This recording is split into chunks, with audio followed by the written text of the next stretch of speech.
July of 1987, 800 Americans of African descent arrived in Egypt for a 2-week tour of the Nile Valley. This was the largest such group thus far to ever visit Africa, and it made the headlines in Egypt. Yet, it was more than a tourist event. While seeing the remnants of the ancient Nile civilization, the group would hear lectures giving a rare perspective about a culture that most history had misrepresented. The lectures would come from an accompanying group of African-American historians who were also there for their organization's conference that the tour group sat in on. This reporter was part of this 2-week experience, and this is the first of our 3-part special report that we call Return to the Nile Valley. Ben and Professor John Henry Clark. Most in the tour group had come as a result of a lecture they had heard or a book they had read by either of these two men. Many of the historians who were here had also had their attention on Africa focused by Doctors Ben and Clark. In '68, when I got here, I became aware of Dr. Clark and Dr. Ben. I'd heard of both of them before, but I met them in early '69, I believe, and they had a tremendous impact on me, but I didn't get a chance to interact with them on a regular basis, and it was not until '75 when I met Diop that I was able to go day after day after day and get reprimanded and lectured to and so forth and so on. But no, Ben and John were right there from the beginning. And Dr. Ben, along with Dr. Clark and others, have been to the mountaintop. They looked over to the other side. And then they've been yelling and screaming to those of us down in the valley to come up to the mountaintop and see for yourself.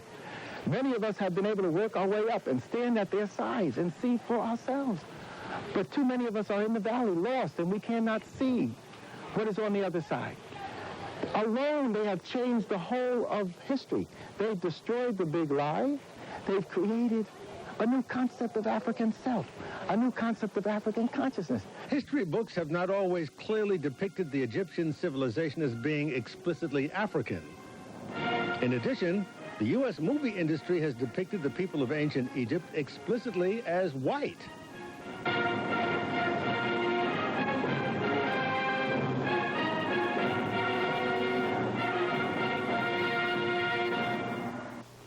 You will have to speak for yourself, physician. Not for myself, sire, but for one whose memory you've tried to wipe out, whose very name you've sought to destroy, for Akhenaten. Do you flaunt your treason in my face? That name is forbidden. For decades, Professor Ben Yekinen has been offering loudly another perspective of ancient Egyptian history. In fact, during the last 10-year period, Dr. Ben appeared on Like It Is several times, presenting his perspective on ancient Egypt. My priority is the Africans along the Nile. And the reason for that is, if we deal with the Africans along the Nile, we will be dealing with those people who originally produced the foundation for what is today Judaism, Christianity, Islam, and Greek philosophy, among other things. What I am saying, were it not for the Africans along the Nile, there would be no God Jehovah, no God Jesus, no God Allah, and no such thing as Greek philosophy. For example, to say that Moses, who was born in Africa, a place called Goshen in Egypt, got the first set of moral laws from a God which would be not before, at best, 1346 when Moses was born, and it couldn't be then, those so-called 10 Commandments, that those 10 Commandments plus 32 more were already in African writings, such as the Book of the Dead, the Osirian Drama, that the concept of monotheism didn't come from Moses, as taught in the synagogue and the mosque and the church, but in fact, it preceded Moses for hundreds of years, thousands of years, and at least taught by a man called Amenhotep IV or Akhenaten in terms of the god Atum. The concept of a virgin birth, that of Mary becoming pregnant by an immaculate conception, giving birth to her son, Horus, by this virgin birth, 4,100 years before the Mary-Joseph story, Jesus' story, the Africans had already taught about this in the person of Isis becoming pregnant by an immaculate conception and giving birth to her virgin son, Horus. And so it was a personal triumph for Dr. Ben to have 800 of his brothers and sisters, young and old, come all the way from the United States to the Nile to see for themselves what he'd been saying for so long. Yes, it's a fulfillment of a dream that started in 1939. I guess it started early in conceptualization, but the first time I came here was in 1939 when the British were in control. The old cataract you see up there was the kind of a citadel of British colonial power. Were you able to stay at the Cataract Hotel? No. You couldn't stay there? I couldn't walk in the gate. I didn't stay there. I stood in knapsack. I lie down and in the brushes in knapsack. And at that time, you still had cobras and crocodile infested areas. I couldn't, nothing looking like me could have stayed in the cataract. I don't care who you are. You could have been the richest man in Nubia. You couldn't stay in the cataract. It was strictly for whites only. Very few Arabs could stay in the cataract. Don't care how white he was. And don't care how rich he was. This was British aristocracy. What drove you to come over here back then? Well, my father primarily, and my father I had been rejected in school by a woman named Miss Armstrong. A teacher come from Texas and Puerto Rico told me in the classroom that my people didn't have anything to worry about other than Tarzan and Jane. And I went back and told my father. My father took his key, which he had carried around for neck for years. I didn't know. I knew he had a key around the neck, but I didn't know it was for. And he took that key and opened a little closet he had. I could see the book from the outside in the glass showcase. But when he gave me the key and told me, now, you read those books, and you read the references stated in those books, and all the bibliography in those books, and use the bibliography each one, and whatever they give, read that. And when you finish, come back and tell me who don't have a history. And of course, he was saying to me, you will never stop reading, you'll never stop finding about your history. And then when I went to the history, I found instead of myself not having an antiquitous history, it was the same person who had been teaching. Mrs. Armstrong, she didn't have a history before the Greeks. Her history started with the Greeks. Mine came here and beyond, up the Nile. This identifying of Egypt as being outside of Africa was complicated by the European discovery of Egypt and their inability to attribute this grandeur, this civilization, to an African people. So the Western academic community ignored some of the great works on Africa written by whites in order to propagate the concept that Egypt was part of Europe or an extension of Asia.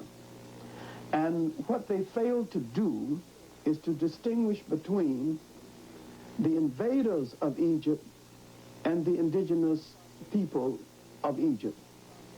Egypt was probably more invaded than any country in the history of the world. And it is now people in the main by descendants of invaders. And what we need to do is to look at Africa in general. Everybody in Africa today who cannot be classified as an African is either an invader or a descendant of an invader.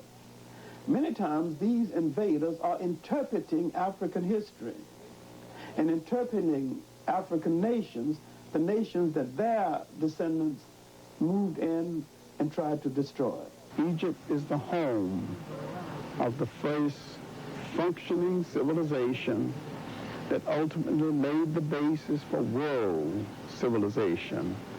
And that civilization was built by African people. And it was built before the first European wore a shoe or lived in a house that had a window. Ben has been good in sharpening my perception of Egypt and the Nile Valley because as a teacher of African history, I try to be a generalist. Now, if I explain this in medical terms, you'd understand. Ben is a specialist on Egypt. We love each other as brothers, and we support each other, and every time one of us are in need, we come to each other's rescue. We have certain standard arguments that we argue about incessantly because we enjoy the argument. What is that? I think about the dynasties of Egypt. I think the 18th dynasty was the greatest dynasty ever to sit on any throne at any time in the history of the world. Ben holds out for the 19th in the dynasty of the Ramesses, and I hold out for the dynasty of the Tutmosis. And so it goes on until then when we exhaust ourselves with that argument, we start arguing about a simple thing like, I'm going to take you for dinner, and who's going to pay for the dinner?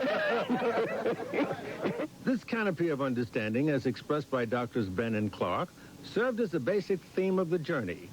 And so the pilgrimage got underway. First stop in Egypt was Cairo. You haven't seen dense population till you've been to Cairo. The crush of humanity and vehicular traffic is overwhelming. As we wound through the streets of this age-old city, we were given an orientation by Professor Leonard Jeffries.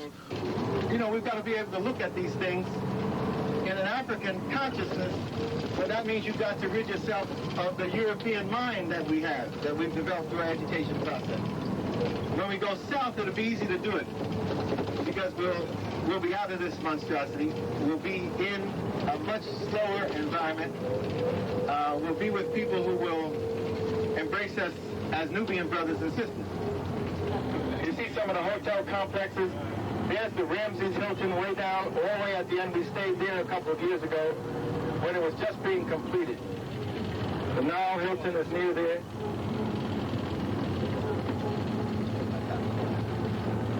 An extraordinary city. Egypt is one of the most rapidly growing nations. In other words, the population rate is enormous. Dr. Jeffries went to meet Dr. Ben, who was waiting at a hotel that had rolled out the red carpet for him, as well as the entourage from the United States. And then Dr. Ben, Dr. Jeffries, and Dr. Asa Hilliard, an historian, went to the outskirts of Cairo for a look at the pyramids of Giza and the nearby Sphinx. The pyramids were built, first of all, as a resting place for the pharaoh. But more particularly, it was a place in which the pharaoh, and first they buried the pharaoh deep into the earth. The original belief that the deity could be reached first deep into the crust of the earth, and that theory. And so they sunk a shaft approximately 92 feet down, and there was where the body was placed. That's at Saqqara. By the time they came here, because of the grave robbers and whatnot, they felt if they put the body higher, then they would be closer to God, Ra being in the sun. And secondly, it was used as an observatory for the astrophysical calculations and so forth, particularly when they reached the stage where they were able to establish calendar. Those were the two basic reasons, or the three basic reasons, in which pyramids were built. Whomever claims the establishment of the pyramids claims first place in terms of, and primacy in terms of development of human civilization, because the pyramids symbolize so much. It was not just the mortuary temple or the resting place of the pharaohs. It symbolizes expertise in architecture, expertise in technology, expertise in theology and philosophy, so that the pyramids symbolize so much in terms of what was the beginning of an enormous civilizing process that affected not only Africa, but Asia and Europe. So the claiming of the pyramids and acknowledging who built them becomes very important. There's 72 pyramids in Egypt. The first one was the 3rd dynasty. The last ones were built in the 13th dynasty. Abraham was born in the 13th dynasty in a place called Ur in Chaldea, and came here during the same time when a conquering people called the Hyksos came in. It was not necessary to have slave labor to build the pyramids, because when the Nile overflowed and there was an inundation, there were thousands of people, hundreds of thousands of people that had to wait months before the Nile receded that were not doing anything. And so to put them to collective building and work is in the African tradition, because the African value system is communal, cooperative, and collective. They build. It's just no more than people in the United States build. You ask people to build for a church or a synagogue or something like that, and they believe in those kind. They willingly give. They willingly build. But instead of just giving money, these people put their all in the inundation period in building these monuments to the deity. There are some young brothers and sisters in the States who say, look, this is all well and good if you're into history, but I'm into law. I'm into medicine. I want to be a computer analyst. Why do I need to get my head into the pyramids and this kind of stuff? What is it? What relevance does it have? I think he's into history if he's into those fields. That's right. He's unavoidably practicing history. Every mathematician who starts to work and writes down something that he calls the Pythagorean theorem, which was produced before Pythagoras was born, and not by Pythagoras, you know, even though he may think he's practicing mathematics, he's passing on images of history that affect the images of the practitioners. And that is true of almost every field, whether if it's a medical doctor who raised his hand and took the oath of Hippocrates, when we aren't even sure there was a Hippocrates, when it was really this gentleman Imhotep who designed the step pyramid, who is the true father of medicine. His name was termed Aesculapius, so your physicians then all raise their hand and practice history when they say, I swear by Apollo the physician and Aesculapius.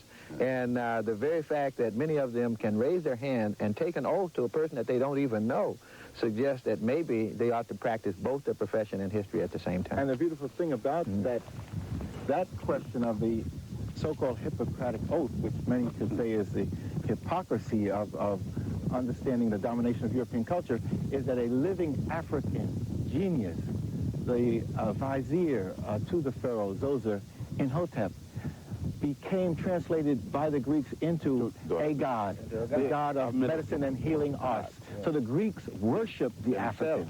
And that engineering came from here.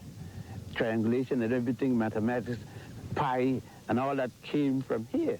The first numbers, 1 to 8, came from here. When we go to the temple at the double temple at Komombo, I will show you the engineering, the numbers, it's a system where it came from. So that pharmacology, there's nothing you could practice. Computer science, you can have computer without mathematics. Yeah. Give me a brief history lesson here. Which is the oldest of the 3 pyramids? There are 3 small ones in the foreground, and there are 2 small ones to the right. Just give us an idea of how and when they were built. The first one, you see the one with the cap on? Right. The white cap. All of them had that marble cap. The first one, which is the tallest, even though it doesn't look so, this one in the middle seems to be tall. It's just smaller, but built on higher ground. The first one is of Khufu. They're all the 4th dynasty. Khufu... The one nearest us? No, the farthest one from us. The tallest one? That's the tallest. It's actually the tallest, and it is the oldest. That's built by the father of these 3 men. The one, Khufu. His son... Which one is Khufu? The farthest from us. The one... With the top off. The one with the marble top on, the casing on, is the second. That's by Khafra, the son of the one farthest from us. And this little one here, the 3rd in height, is Menkaura, the son of the second one and the grandson of the first one. Now, the Greeks call the first one, Khufu, Cheops. Herodotus, when he came in, that's way later, in 450, that will bring us into the Persian period, because the Greeks took over in 332. So the Persians were ruling for 525. So that means Herodotus was here during the time of the Persian rule. The second one is Khafra, the son. Now what about these little ones in the foreground? Of the queens.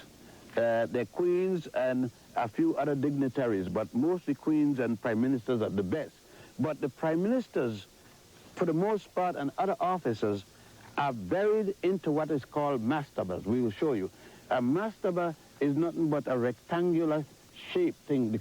Originally, the kings were buried in them, but then they start to go towards the pyramids. All right. There's one other. You see, were you going to say something about the boat? The boat house. That's very important. Yeah. What is the boat? Well, you can see the house near the pyramid in the farthest distance out there. Smooth area there? Smooth area right at the base. That is actually a housing for a boat that is 140 feet long. That is, it's called Khufu's boat. It was buried in a pit. A wooden boat, really? A wooden boat. A royal barge. A royal barge. And it's 140 feet long. Now, by comparison, you have Captain Cook's ship, the Endeavor that he was sailing on was 106 feet long. So you have a 140-foot boat in that, reconstructed from the lumber and that was buried, it was disassembled and buried in this boat pit, and it's now been reconstructed so you can see what it looked like. All right. In other words, they used to take this boat, disassemble it, put it down, and then when they need, reassemble it. Not a piece missing. It runs from 190 feet long to 4 inches long. Now, this valley here is barren. There's nothing growing here. Was it like that when the pyramids were built? Yes, sir. Akhet Khufu, the horizon of Khufu, except for the stones that they dug out and the wind that blows this sand back and forth, it is as it was. All right, now, the Nile is not far from here. In the haze in the background is the city of Cairo, right? Yes, a good way from here. A few miles. Cairo, all right. Yeah. And the Nile is how far from here? Figure 5-10 miles. All right. It varies. Where is the quarry that they got these stones to build the pyramid? 2 places. When you came from the airport, right, you came up an area and you saw a big fort and a mosque. Yes. Citadel. Muhammad Ali Mosque and the Citadel. They came from the quarries right in front of that, where the stones came from here. You say, why? The Nile flood. They could easily bring them with the boat and then pull them up the ramp. I see. There's no mystery about it. You said there were 2 places. Well, the next place, they got some of the stones, especially for the casing, was right here where they cut out the Sphinx. I'm just trying, and I guess the average person is going to look at this desolate area and say, why in the name of heaven would you start something that enormous out here? But notice one thing, though.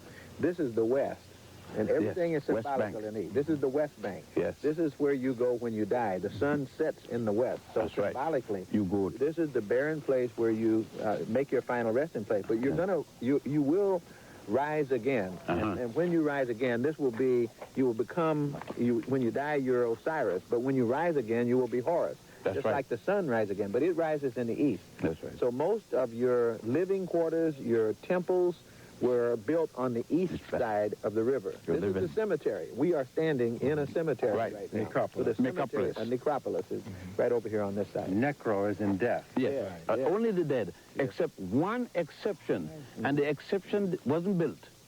It was in Saqqara, where the Nile at once changed its direction, and so the people had to move from Memnefa to the high side, and it's the only place where the necropolis and the living quarters merged.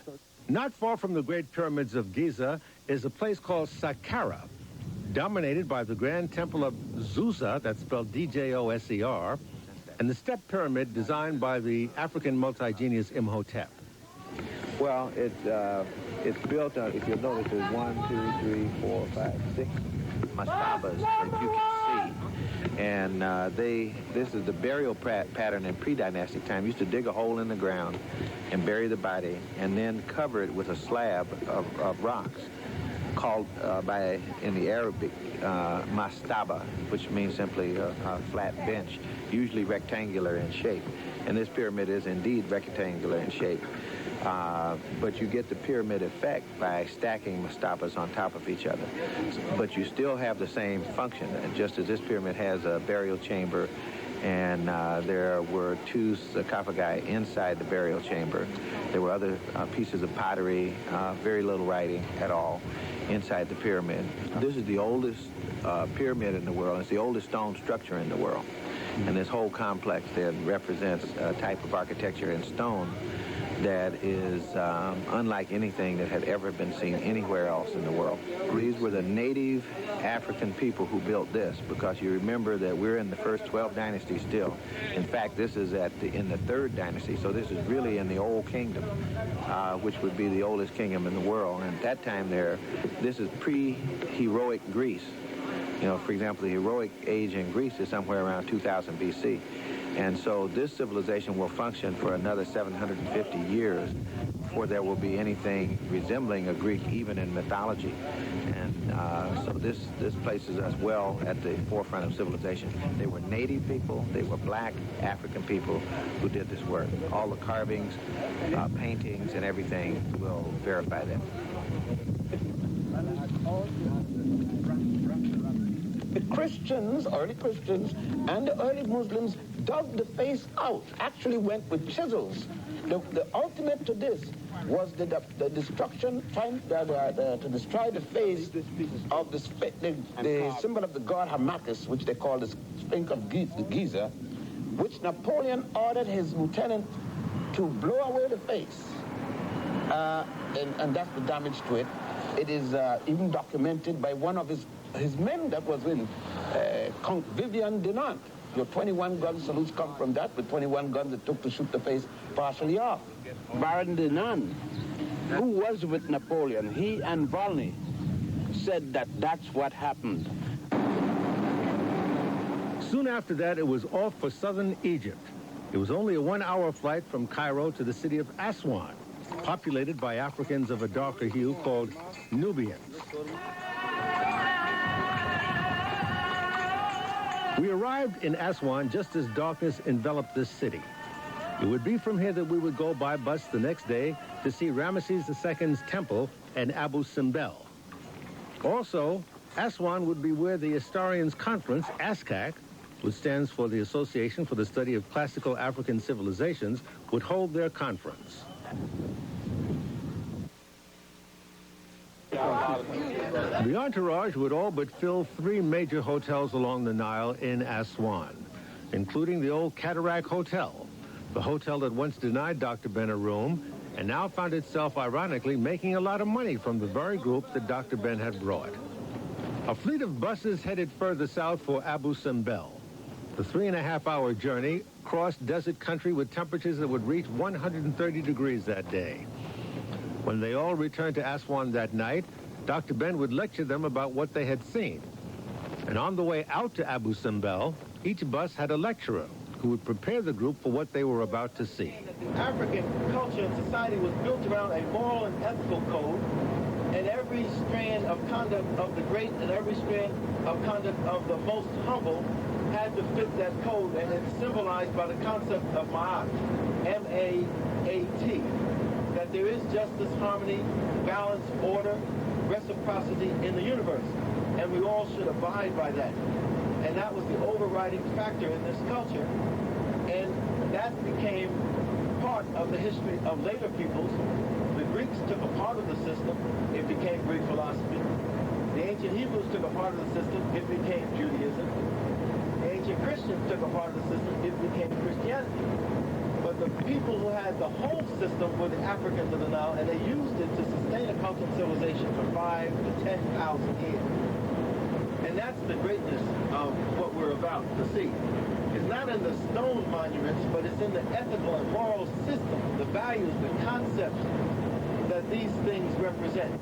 But no lecture could prepare one for the impact of coming down around the face of that huge edifice at Abu Simbel and seeing the awesome monuments of the African Egyptian king and his queen, Ramesses II and Nefertari. I think this is a statement of African people around the world. And we're coming back to reclaim our land. And we know the great monuments, temples, and pyramids our ancestors built. and we're proud of it. I don't think I'll ever be the same. Seeing so many things come to life that we've been studying about is just unreal. I'm impressed. We were bad. We were bad, obviously. And to be around 800 of my other beautiful people, I am excited. I'm energized. Statues represent what you may call a contribution to spirituality.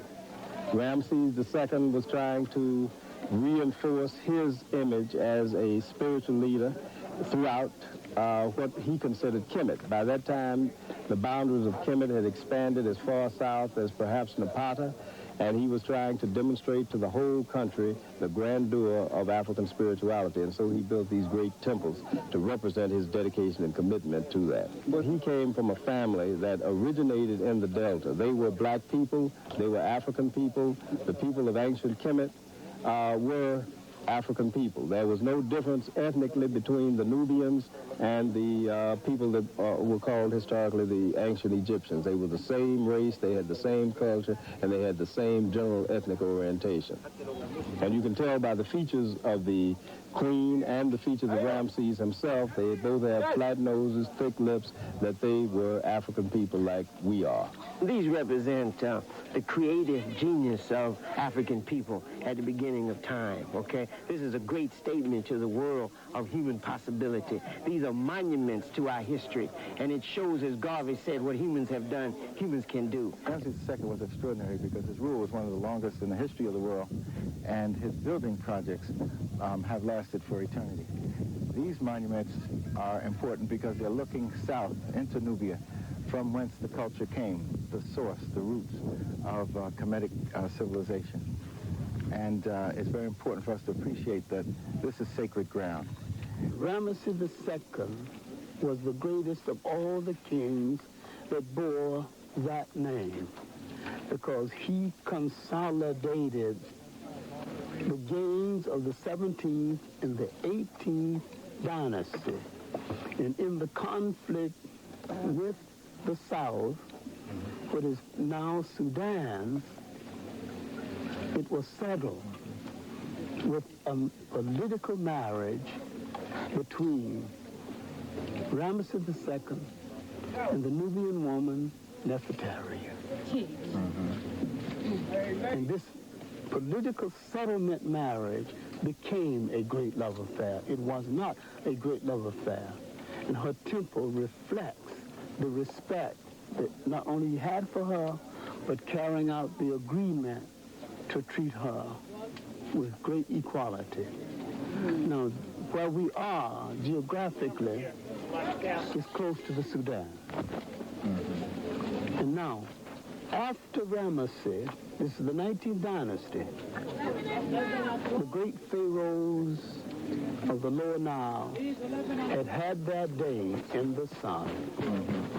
Egypt's great light began to wane. The power in Africa reverted to her parents, Egypt's parents, the Ethiopians. Then they brought into being a great queen known sometime as Belkis, known as Makeda, but better known as the Queen of Sheba. These temples were built 13 centuries before Christ was born, out of sandstone along what was once the original embankment of the Nile River. But in 1963, 5 nations assigned their best engineers to move these temples to higher ground to avoid them being engulfed by the rising waters from the newly constructed Aswan Dam. The monuments could not be moved intact, so they were painstakingly cut into smaller blocks and reassembled at this present location. The rescue effort cost a then estimated $36 million and was hailed as an engineering miracle, and rightly so.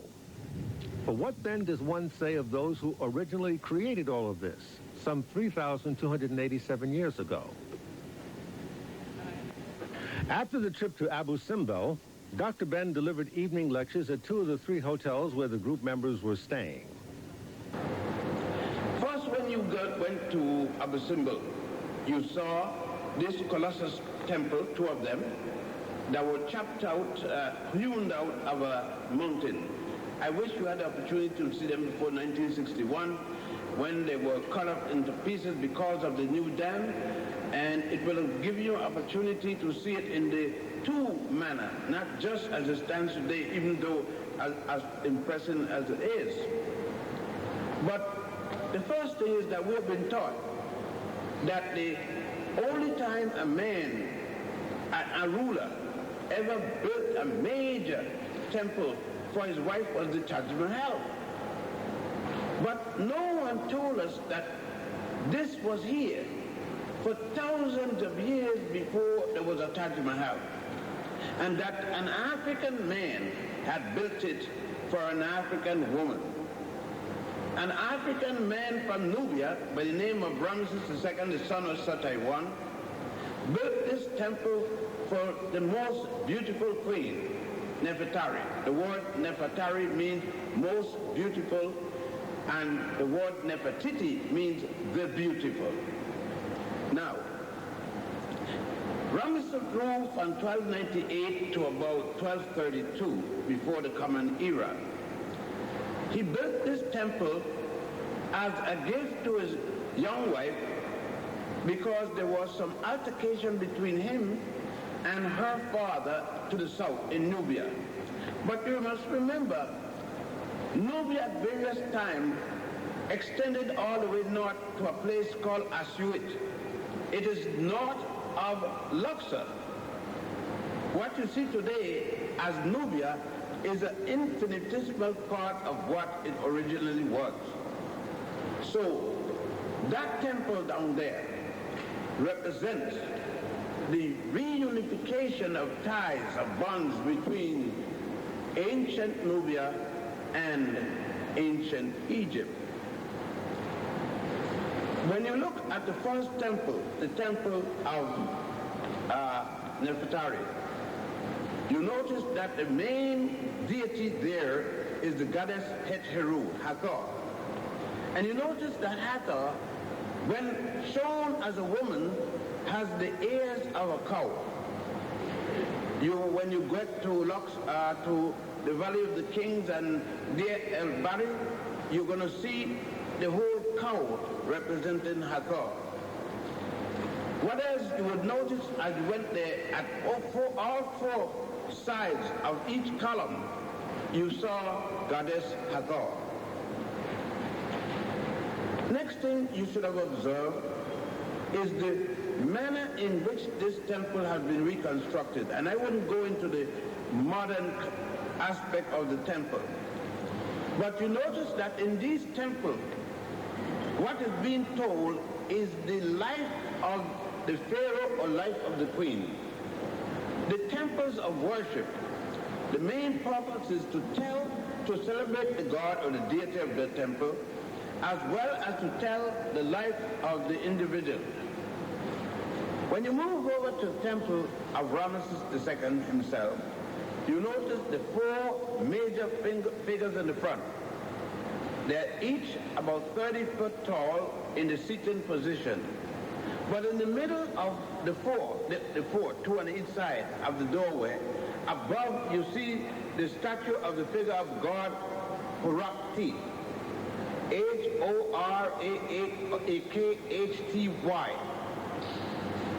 Ra Horakti. Horus in the form of Ra. And above that, there are some monkeys, the baboons, the sacred monkeys, the sacred baboons, each representing a time or the day. And these baboons, being the sacred baboons, you notice 13 of them, symbolic of the extra day and year which they used to have in the ancient calendar of Egypt. It was 13 months to the year, 12 months of 30 days, and 1 month of 5 days. But when you start to go into the temple, on each side of the temple tells us something specific about the kind of teaching that we receive. That is, in the entrance to the temple, where you have the buttress, you notice on one side, the captives, the people who are captured and chained, on one side they have long features. On the upper side, they have a feather in their hair. The funny thing is, in your school book, the ones on the right side as you're going in is called Semitic captives of war belonging to Ramesses II. On the opposite side, the only thing has changed is the features. They look more like you. But the textbook says, captured slaves of Pharaoh Ramesses. But then if you don't look at the features of Ramesses himself and the one they call the captured slaves and ask what's the difference and why one is a slave under the same condition as the other one who is a captured what? Enemy, a captured. All right. You have to do some thinking from then on. When Ramesses died in 1232, Jesus is supposed to have been 1232 years after the death of Ramesses. We could go along there and we notice around the wall the many wars of Ramesses, recording of even the Battle of Kadesh. Ramesses recorded every altercation he was in.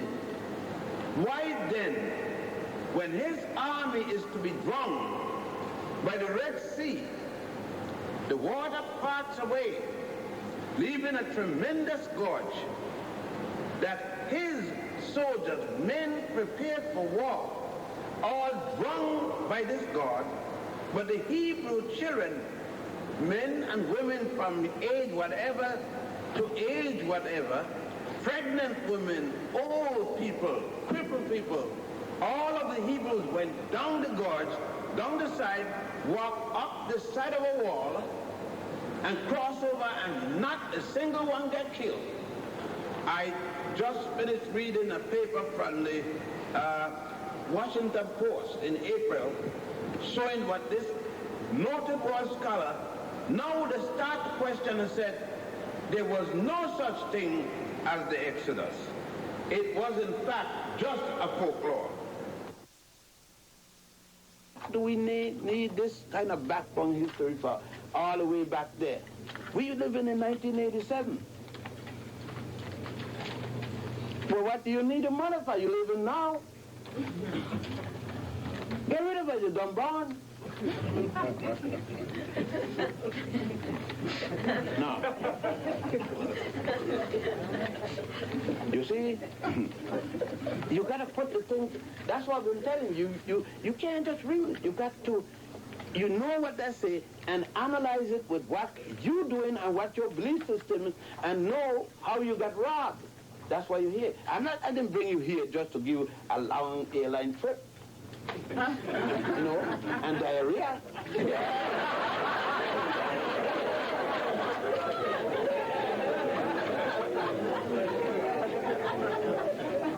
Oh, no, you know the Bible. You know every T and every dot is correct.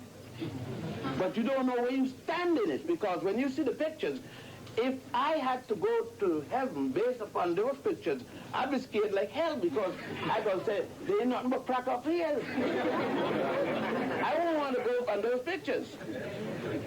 But when you understand that is a black woman that the Bible is speaking about, that Abraham is going to deny worshiping Goddess Hathor, yourself,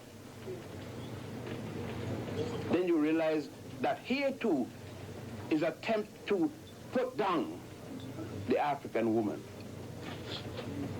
But we're glad he didn't worship the old. He gave up the cow, and then they go worship Jehovah. He gave up you, the black woman. But you don't know. I don't blame you. You don't know. You just come here and you're going to see it. As a matter of fact, go down and see it. You're going to see right down, right across it, a picture of Goddess Hathor. Right there. And now, we're going to see not only that, but on the wall, we're going to see at that temple the story of Hatshepsut going to the land of Pu-Anit, which the Jews are going to later in their Nancy story call Font. It will be the story of when the world went to an end because a fellow named Noah is going to take his little family, put them in a boat, 90 cubits. A cubit is 3 feet, 90 times 3. If my math isn't bad, 3 times 0 is 0, 3 times 9 is 27. 270 feet long. Do you know, this is about 100 feet, 270, but twice this building plus 3/4. Now let's see how big that boat is. And they're going to put 2 of everything. The sense of being a part of something of historic importance was building. By now, the excitement level was high in Aswan. We all had a sense of being a part of something of historic importance taking place in a setting of great historic importance. The emotional content of it all was perhaps best embodied in what this young man revealed to me. What's your name? Omar Nobles. Omar. How old are you? 17. 17? Where are you in school? I just graduated from Climbers High School in Oakland, California. Oh, really? What are you doing out here? This was a graduation present for my parents. A graduation? That's kind of unusual, isn't it? Well, no. My parents believe in the pass on the legacy to the family, I guess. So basically, they came back to Kemet about maybe 10 years ago and felt that this was something that they had to pass on to me and to my 3 sisters. So basically, as each of us graduate, we would be given a portfolio with a message from my parents. A portfolio? Is this it here? Yes. What page is it blank? It's a diary for me to journalize. Uh-huh. What was your reaction when your father gave you this ticket? I was shocked and nervous and worried, and I mean, all these emotions hit me at one time. It was kind of stunning. Apprehensive too? Were you somewhat resistant? No, I've seen pictures and slides and heard about Dr. Ben and his works in ancient Egyptian studies. So basically, that part excited me because I was kind of curious in the meeting this man for myself. There's a saying that youngsters know it all. They got it all figured out. This thing called life. Were you part of that cadre? In some ways. In terms of, parental advice, in terms of hourly going out and, oh, Mom, I should be home by such and such. Well, that's kind of late. Oh, Mom, I can handle myself in the streets. I'm not worried about these people, but you always have to be a little bit comprehensive anyway. Your father wrote something on the end page here, the inside of the cover. Did you read that? It says, Dear Omar, your mother and I thought that this trip to Kemet would be the best graduation present we could give you. We wanted to give you the gift of visiting in person, seeing with your own eyes, and knowing for yourself the greatness that belongs to you and our people. The significance of your graduation is that it marks the time that you personally start to make your own mark in history. There is nothing that you can't do or become as long as you believe in yourself, your family, your race, and your God. Look at what we, black people, did. Know what we can do and decide what you will become. You belong to greatness. African blessings and love. Your parents, Wade and Vera Nobles, Ptah Hotep, 6/29/87. What does that mean to you? That my parents probably the best parents ever in the world.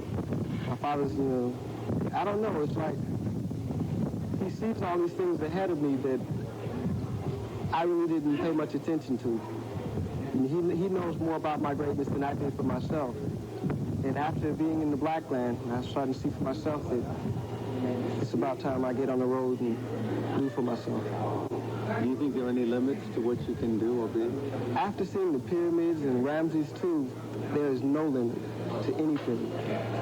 Ahead of us was the ASCAC conference, where some of the leading American historians of African descent would lecture.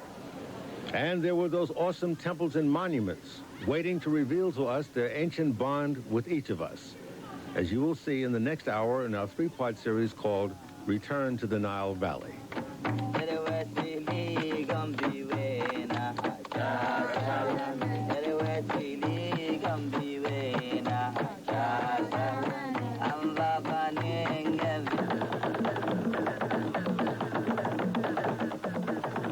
In this, the second in our three-part series called Return to the Nile Valley, we pick up with our group of 800 Americans of African descent who are touring the Nile Valley in Egypt. They've already seen the pyramids in Cairo and are now in Aswan in southern Egypt, where they have toured the awesome temples of Ramesses II and Nefertari. They are now gathering to witness a conference in Aswan held by an organization of historians of African descent called ASCAC, which stands for the Association for the Study of Classical African Civilizations. In this hour, you'll see what developed in that conference and also see more of the continuing tour of monuments and temples after the conference. All that after this.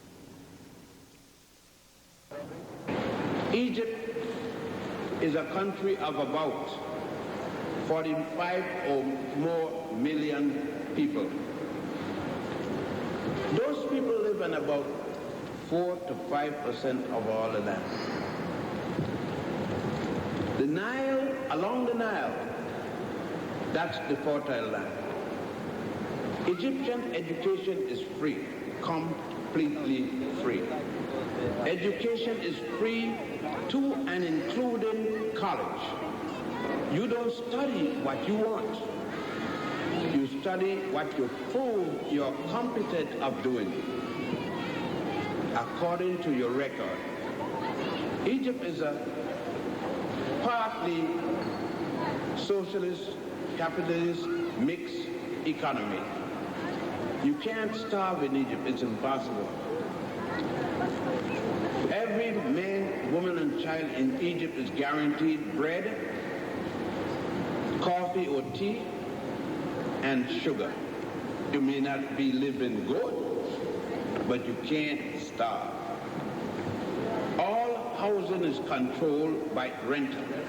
You cannot raise the rent without approval of the government, even the houses for the rich. Housing is hard. You can see it everywhere to get because of the population increase. There are thousands of young people waiting to be married, and because of housing, they have to wait. Let me explain something. People don't mess with their virgin daughters. They are virgins at the 1,000 living in a mother and father home, 45, 50, 60, 70 years old. It is the common way of life here. A woman 40 years, let's say, unmarried, virgin, has a job, maybe supporting the family, cannot go out without her mother's permission. She comes home from her work. If she wants to go down the street, she has to ask her mother. She can't go and open her own private apartment and live there and a boyfriend visiting. No.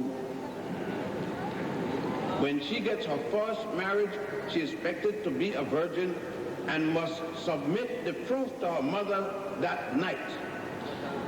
She gets a little piece of cloth to put under her, and she must sew the blood stain by morning. About 99.9% of all first marriages for women in Egypt are virgins. You violate the rule and you are a trap. So it's serious business, gentlemen. Please take precaution in terms of addressing women. You will see women wearing black. Primarily, they are women from the country or used to be living in the country and moved to the city. It shows that they're married or they're widowed. Mostly if they're wearing black lace that you could see through to the design underneath, they are engaged. If they're not wearing black of any sort, unless they're Christians or so forth and have a ring, They are single. That doesn't give you the right to approach them. You approach an Egyptian girl or a Nubian girl by asking a friend to introduce you to her parents. Men don't ask her or approach her directly. Now you're talking about Cairo, it's a different thing. Cairo people do anything. Like New York, Sin City. I thought that you needed to know that because you're going to be moving around.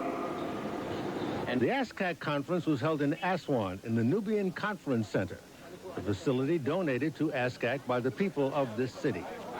All 800 members of the touring group attended to hear a series of lectures by some of the preeminent African scholars of African history, all of whom have formed this organization. Once I started studying that language and realized that it was more than just simply grammar that I had to get the whole spirit of the civilization out of that language, and started doing that, then I just went through a series of transformations. Now, then I understood the dream that Ben had. That is the dream that we had to really make this Nile Valley flourish again. Then I understood the dream that going back to the 19th century, Martin Delaney had about the ancient Nile Valley civilization and so forth and so on. And so I started dreaming that dream, on my own in a certain way, and saying that, it would be great if we could really pull an association of all of the African scholars and all of the African people who can be led to believe this way into an association cutting across disciplines and so forth and so on, and really move in that direction.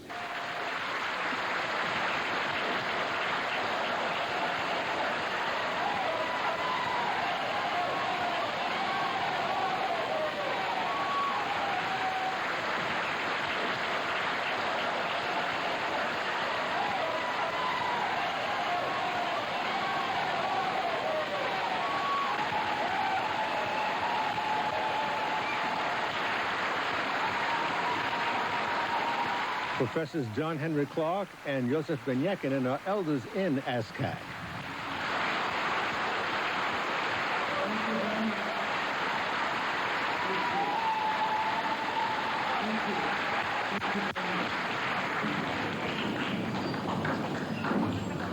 Brothers and sisters, we have come to this sacred place, this sacred land, made sacred by the history that unfolds here with the help of our ancestors. We must remember that here on the Nile Valley, in both the upper and the lower part of this valley, we produced a great civilization that was a composite civilization, a civilization that was a mixture of many African civilizations, and not just the civilization of the Lower Nile alone. We produced that civilization in full before the first invader, before the first European war eschewed, lived in a house that had a window.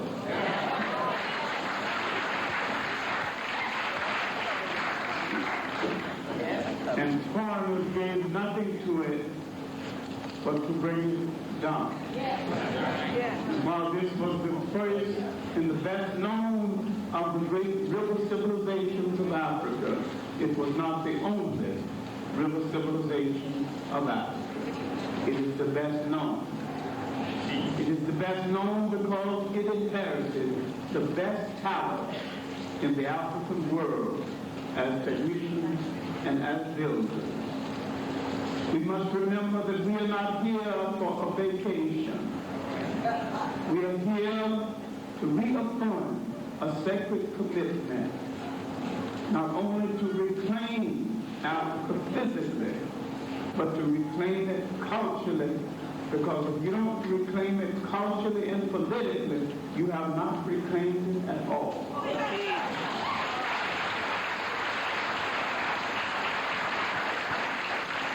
With this said, I am pleased to announce that this 4th annual conference of the Society for the Study of Classical African Civilization is over. The conferees heard a series of lectures about various aspects of African history and culture, as well as its implications. These presentations were made during a 3-day period. It's been about 10 years since I first met Dr. John Henry Clark and Dr. Ben Karnak at a time which I gave my first lecture on melanin in a large public setting at the State of the Race Conference held in Los Angeles in 1977. So 10 years is indeed a circle of time to the past, and I too would ask the great brother if I have permission to speak.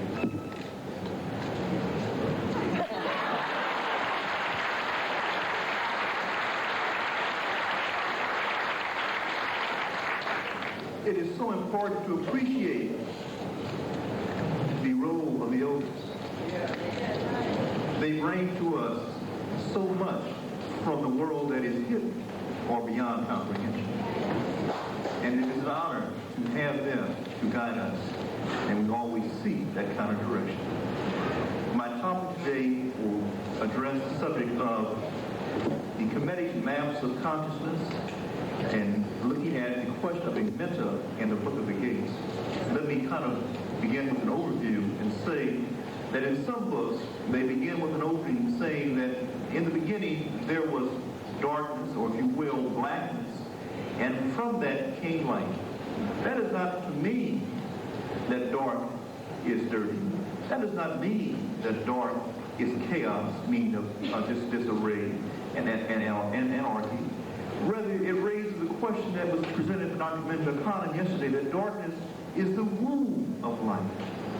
It is a doorway through which things come from which are beyond material comprehension. And then it takes on a material presence that is more, quote, gross or coarse in manner, if you will, solid, liquid, and gaseous. But that blackness is indeed the birthplace through which light passes and it takes on material presence. We now see, and our records tell us that our African people, especially Kemetic civilization, said that in the south there were 2 great lakes. One lake from which would come the Blue Nile, and from another series of lakes which would come the White Nile. And these 2 great lakes of Tanana, which are described in the book of Coming Forth by Day, are indeed the Holy Land. It is from this holy place that the Africans, or what we call the human forms, took on presence. It is from this place that a people who then later developed the left pillar, right pillar, cortical hemispheres, we call the Twa people, or the Anu people, who would develop from an earlier group, and then in excess of 1 million years ago, move out and populate the entire planet over 1 million years ago. All of them being Africans. We are African Americans. Now, some people have real arguments with that. I don't want to get into political arguments. I understand between both sides of it, so that's cool. But for the sake of argument, let's just suggest that we are African Americans. And if you don't believe that you got a lot of American in you, check you out as opposed to your brothers and sisters over here. Check out the kind of disrespect we show to each other over here. Check out the kind of imitation of Europeans that we do inadvertently. Look at the kind of reliance on certain kinds of lifestyles and certain expectations that have come about by virtue of our enslavement. Let's understand that 400 years of that experience have made us Americans. Not Euro-Americans, but African Americans. We are still Africans, but we have a tribal experience that must be taken into account because it is the slave and the American reality that's causing us all our problems. If we were just Americans or just Africans, we wouldn't have any problems. If we were only African people, then there wouldn't be the ability to appreciate African scholarship. If we were only Africans without a very thick disease of Americanism and American experience running through our lives and experiences, we wouldn't be involved in the destruction of each other as males and females and walking away from our children, walking from our responsibilities. Come to the Nile, to the black land, kissed the soil of the ancestors where they have kept homage to those who know the secrets of ancient Kemet, those who know to rise. We invite you in ASCAC to rise to your heights, the highestness of your resurrection. It's not something that will just start now, but it's a progression. It's a journey. The journey means the boats that you see in the artwork that continues to move and to travel. Homer used to say that Kemet was the origin of Western civilization, which was simply the Greco-Roman civilization at that time. In other words, we can appeal to the Greeks themselves, who tell us in their own words and in their own writing that they borrowed extensively everything that was of value in Greco-Roman culture from Africa. So we didn't have to wait till George G.M. James wrote Stolen Legacy. The Greeks said that they had taken that legacy in the first place. Plato argued that there was a genetic relationship between Greece and Kemet in the heroic age, during the age of the Greek and the Greek heroes, and even before the age of the Roman heroes, and modeled much of his own work in the Republic and in other writings after the institutions of Kemet. So, for example, the guardians in the Republic bear a remarkable resemblance to the Kemetic priests. The academy that Plato talks about looks exactly like the temple school in the Kemetic Valley. At the end of the second day of the conference, the audience was treated to a performance called Queens of the Nile Now, which you'll see in just a moment. What became of the black people of Sumer? The traveler asked the old man.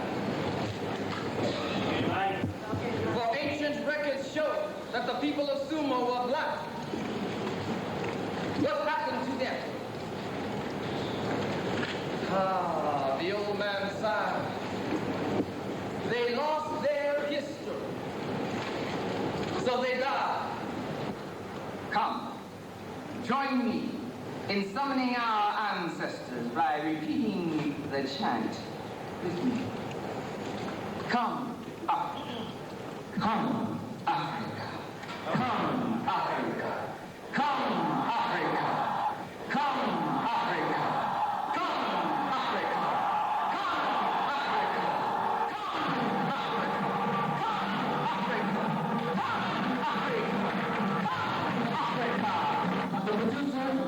The writer and the designer of these magnificent costumes, my queen and wife, Miss Ingrid Thomas Anderson. Please give her a hand. Queen of the North.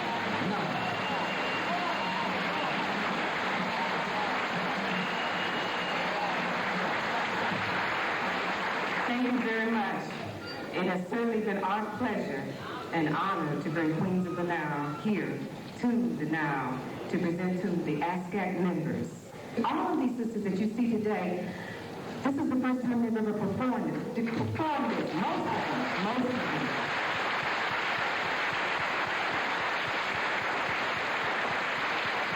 They are queens from your region, and I think they did a wonderful job in 2 days. I said 2 days. Is that all they did for 2 days?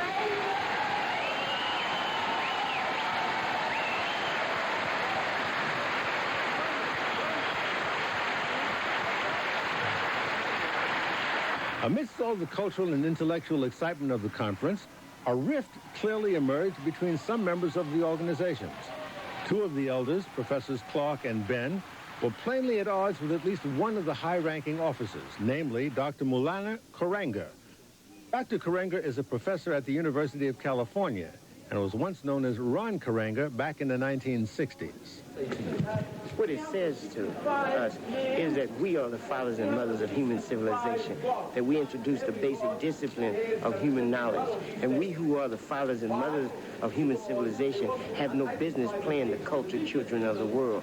What this does is offer a paradigm or a model of African possibility. As Garvey said, what humans have done, humans can do. So by watching this, by seeing this, by examining understand that we have a model of human, i.e. African possibility. Dr. Karanga, in your educational experience, was any of this run down to you? No, this was never run down to me. And when I studied it in European civilization, they saw Egypt as part of Europe. Egypt is the only country in the world that ever had to justify its geography. All the other countries, if you find them a place, people assume that the place you find them in, that's where the people belong. But here in Africa, Egypt is supposed to be part of the Mediterranean or Asia. So when they taught it as European history or Asian history. We had to break with this tradition and begin to redefine our reality and our own image and interest. Did the discovery of the truth make you angry? Of course it did. It made me angry that the European would lie so systematically, that he was such a small human. He needed to hoard all history. He understood that history and humanity are dialectically linked, that the more history, the greater grasp you have of your history, the greater grasp you have of your humanity. And what he wanted to do was to dehumanize us. So one way to do that, a sure way to do that, was to take away our history and make us, as Malcolm said, a non-historical being, i.e. a Negro. Are you saying then that it's a tool of oppressing a people? Oh, yes. The destruction of a people's history is one of the first acts against the people. To interrupt a person's history, as Cabral, the African revolutionary theorist, said, to interrupt a people's history, to appropriate it, is to at the same time appropriate their capacity for creating progress and contributing to the forward flow of overall human history. So what one does is loses one's identity of purpose and direction here, because all acts are historical acts. All acts toward establishing identity, purpose, and direction are historical acts. And one does not grasp one's history, one has a question about one's humanity. Therefore, when the black people could identify with nothing but Mississippi, Alabama, or Georgia, they assumed like Topsy they just sprang up. And they were glad to be anywhere other than the home of humanity and human civilization, i.e. Africa. You have been studying the history of the Nile for some time, but I understand this is your first trip here. Is there any specific impact that eyeballing it is having on you? Oh, it certainly is. I mean, in the final analysis, practice proves everything. And just to come back is a kind of spiritual experience, especially to come back with ASCAC that Jake and I first founded along with other co-founders, to put together a project like this to bring back home 1,000 people is a spiritual experience in itself. And to see all these people interested in rescuing and reconstructing our classical African civilization is an upliftment for me. And it certainly would deepen my appreciation for the project ASCAC, the Association for Study of Classical African Civilization, is involved in. At the conference, Dr. Karanga argued for a particular interpretation of ancient Egyptian culture and religion. But Dr. Ben differed strongly.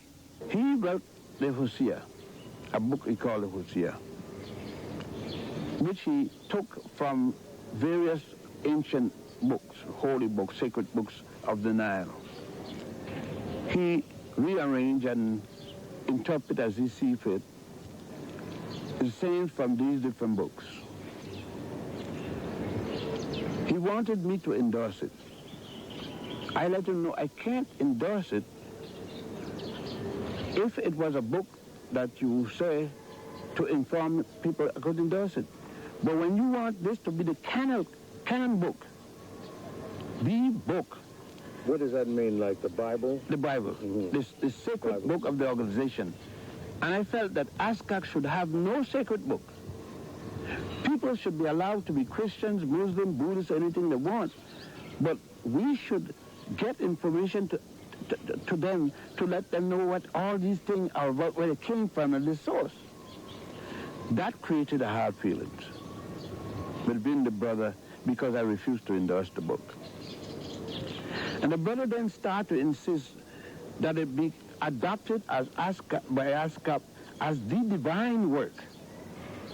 And I, who took an oath in respect to the mysteries of here, those works, and studied here, it is impossible for me to consider a work that is nothing but extracts from the original with an interpretation by a man who considered that he got a divine a word from a goddess Ma'at, the goddess of, to do this and to make a work better than the things he copied. And change around, I couldn't do that.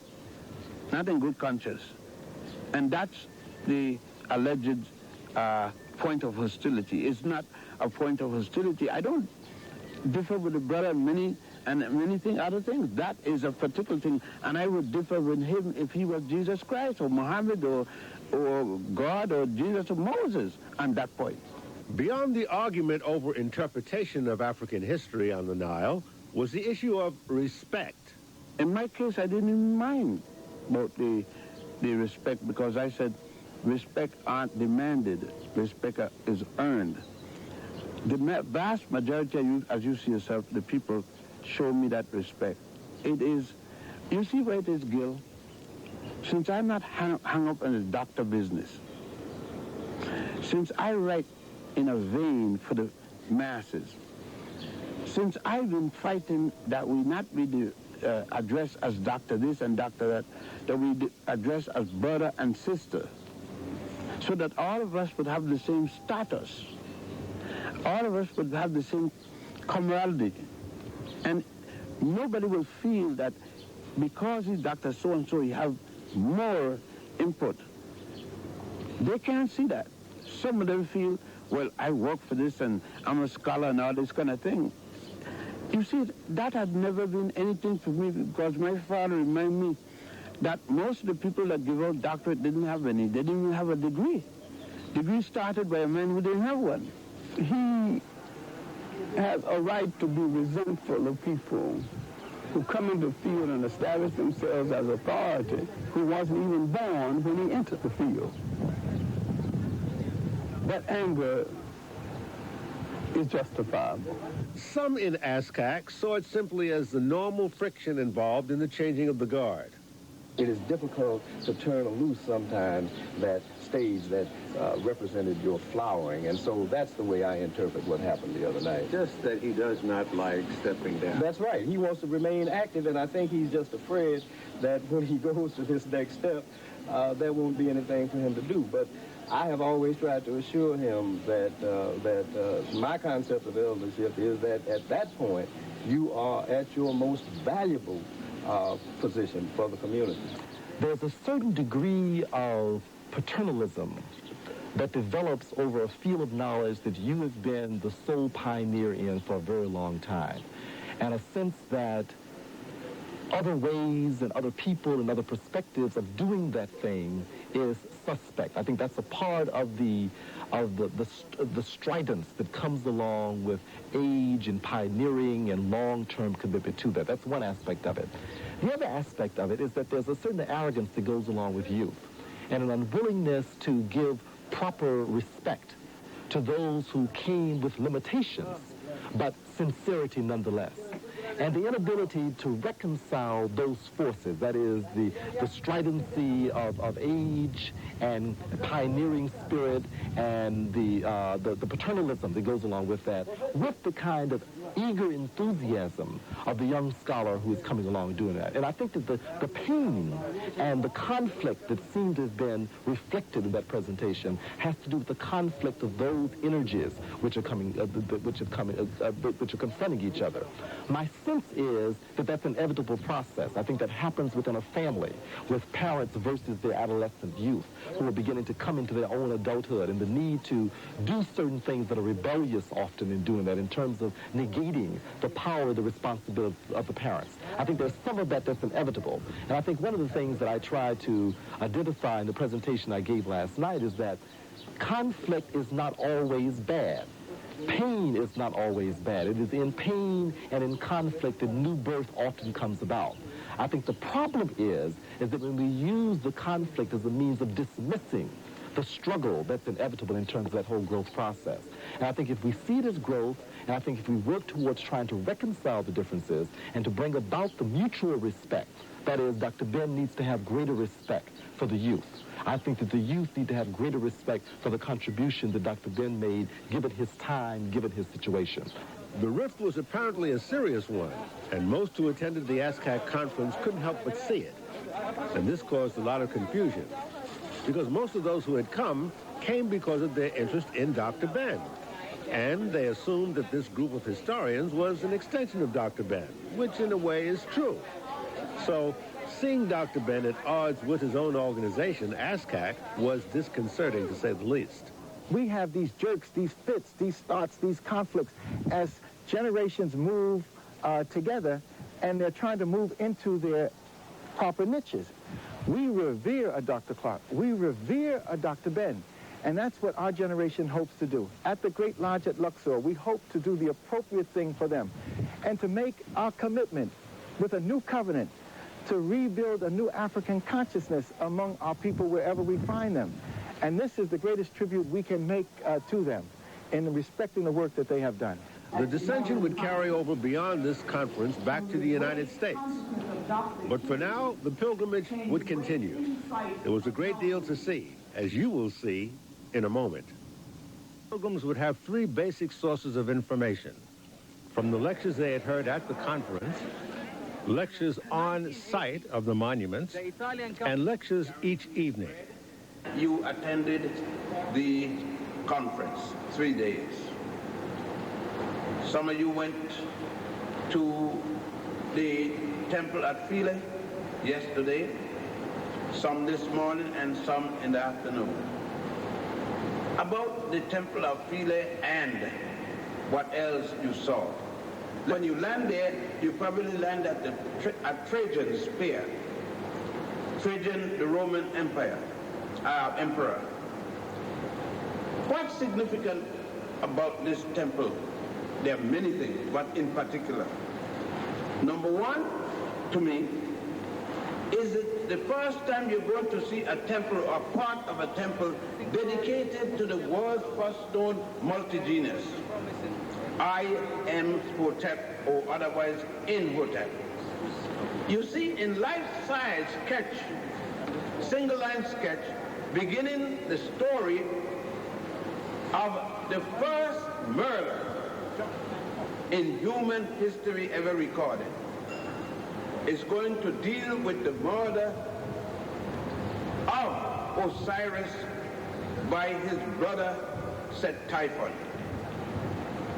It's going to deal with the first known surrogate mother, goddess Het-Heru or Hathor, who is going to keep Isis's young son, the virgin born Horus, born from a virgin and immaculate mother 4,100 years before Mary did the same thing.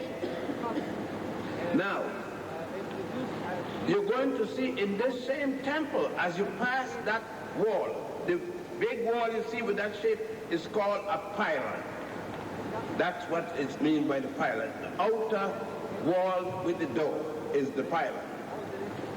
You pass through the first pylon, and you get into the second courtyard, but you quickly notice on your left-hand side, you are seeing two people throwing holy water over the Pharaoh.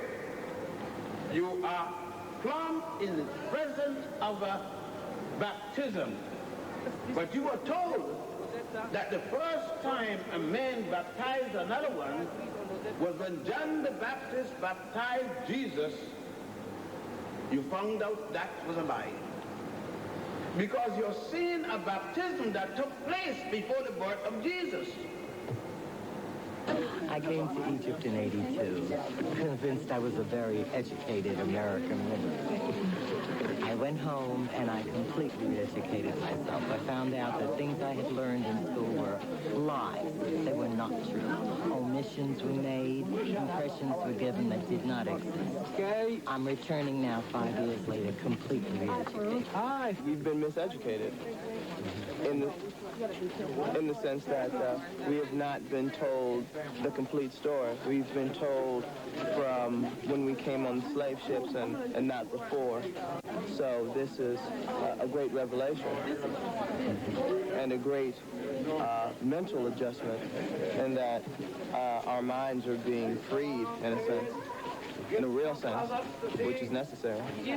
Well, I've learned that for one, this is not a European country, and that all they said about Greeks is not true, that Africans really did have something to do with building the temples and the pyramids, and a lot of stuff here that I didn't know back in the U.S. at my school. African history is totally left out of the educational system in America, in the Western world for that matter. That is why we have to establish independent black schools, such as the one that's in New Brunswick, New Jersey now, the Nile Institute. But it's unfortunate we as Africans do not support our own institutions, and that is a commitment we're going to have to get out of. We're going to have to start supporting our own institutions. We cannot expect other people who destroyed our history, denied us our history. We cannot expect them to also now turn around and support and give us money, finance our institution and re-educate us. The man that enslaved you is not going to educate you. You are facing to that separate building on that side. They call it the first house. A custom was started in Egypt 1500 BC, when the first and only lady ruled Egypt as a male pharaoh, Queen Hatshepsut. That was in a glory time of Egypt. She built such a nice monuments along the valley of the Nile. She opened many of the gold mines. The trading expeditions to East Africa was recorded, her famous journey to Pont, and also with all of that, she ruled Egypt for 21 years. The temple was built in the West Bank. They call it El Deir el-Bahari, or Queen Hatshepsut Temple, you'll see that. And she proved her right to the throne of Egypt in that way. When you look at this island, and that everything had to be brought here, we're actually observing one of the great labor systems of the world. What kind of barge brought all of this equipment on this island, all this stone? So they had some intelligence in the use of weights and measures that we don't have today. They also had some intelligence in chiseling, in putting things in place that we don't seem to have today. Most of what you see is ashlar masonry, and that is building without cement.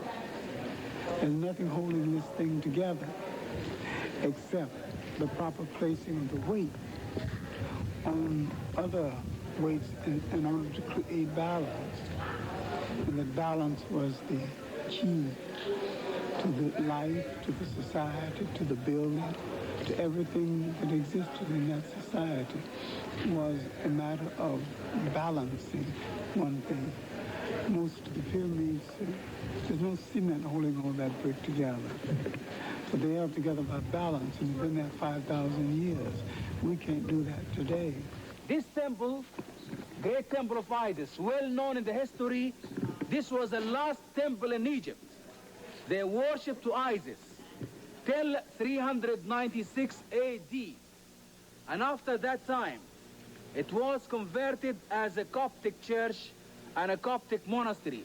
So this was the last Egyptian temple, last temple worshipped. They found on an island facing to the old location a cemetery for the priests. In the 4th century AD, for the Isis temples.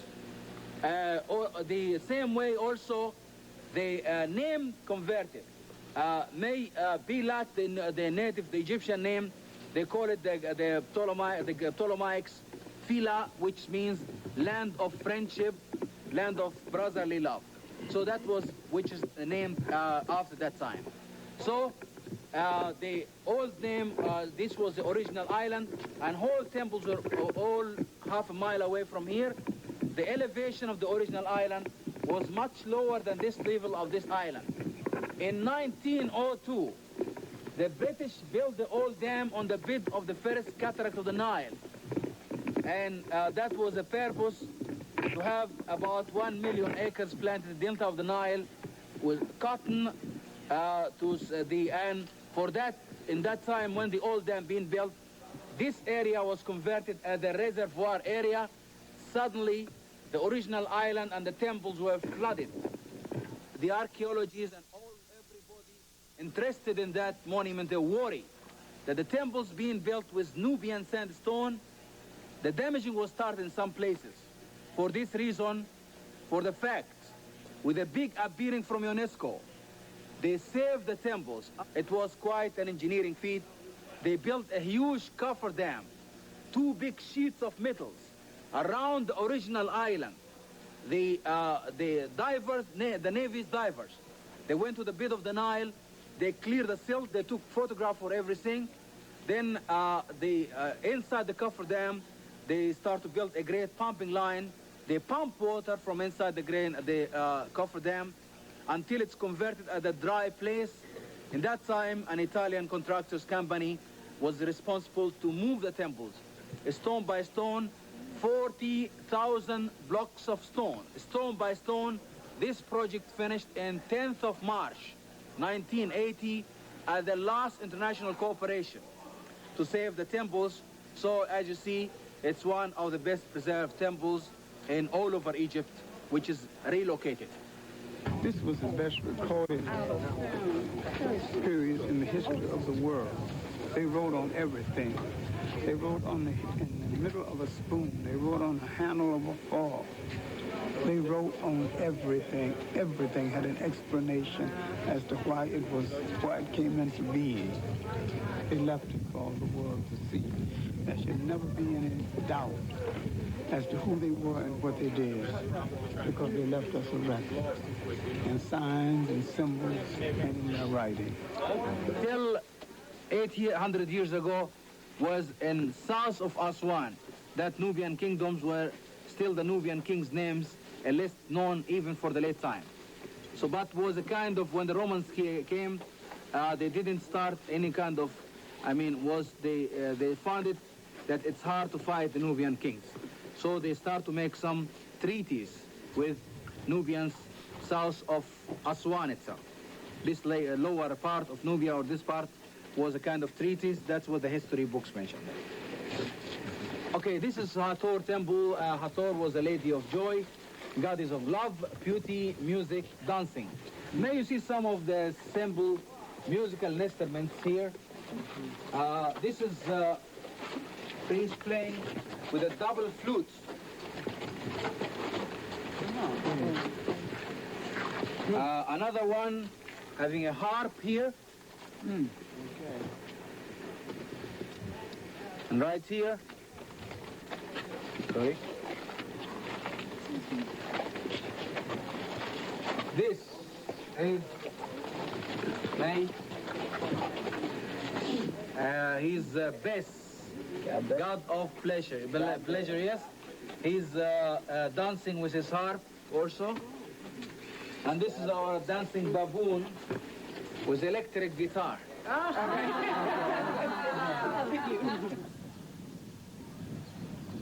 When Osiris is murdered by his brother, he's cut up into 14 pieces. His mother taking Anubis, the god of the dead, Anubis. They're going to find the body for the first time in Persia, where his brother had taken it to hide it. They reconstituted, and being God, he can come back again. He resurrected and came back. His brother again in his jealousy found him and killed him again. This time cut up into 14 pieces. His wife again and mother, Isis, went, found 13 of the 14 pieces. She could not find one because it was eaten by the Nile catfish. It happened to be his phalanx, his penis. And thus Osiris was left without a penis. He was, as instead, unmanned. His wife, Isis, ordered that a sample, a symbol of his penis be built. Many places to remind those who had killed him that they will never be able to rest. Wherever they go, they will see his penis. And so she ordered obelisk, and that's the source of the obelisk. You are standing now on the well-known unfinished obelisk. This was supposed to be the biggest obelisk in all over Egypt. The point is there, like the shape of pyramid. Base is down there. The length of the obelisk is 137 foot long. And as one piece, 1,168 tons. No inscriptions here, but the archaeologists believe that it was cut in time of Hatshepsut. Queen Hatshepsut, she offered it in her universal to Amun-Ra in Karnak temple, Luxor. But during cutting, the obelisk was cracked. This small crack was quite a fault. Here, the stone was left in the same quarry for a long time, and one side is not free, but later on, they tried to cut smaller piece. But even a small part, they discovered the natural fault. So this is the reason why the stone was left here. One side is not free, as you see. And we know that many other obelisks were moved from here.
The tomb of Sarimput II. Who was he? He was a noble. At that day, he was called a noble, people of nobility. Would be equivalent to Secretary of State. The impact of the tombs and monuments had a counterpart in a highly emotional visit to the Nubian village of Dabu. Peopled by a people indistinguishable, save for manner of dress, from ourselves.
I'm not going to say much because there's nothing for me to say. I already feel what I feel. But your day is my day. They speak for itself. And next time it will be all the villages, not just one.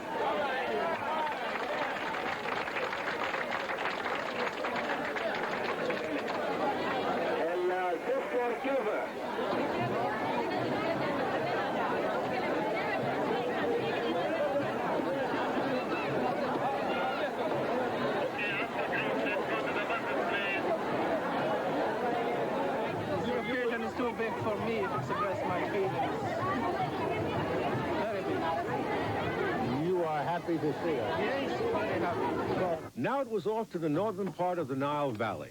The 800 Americans of African descent, including the historians from ASCAC, would visit the Grand Temple of Luxor, the Temple of Karnak, the Valley of the Kings with the tomb of King Tut, and much more, as you'll see in the concluding hour of our series that we call Return to the Nile Valley.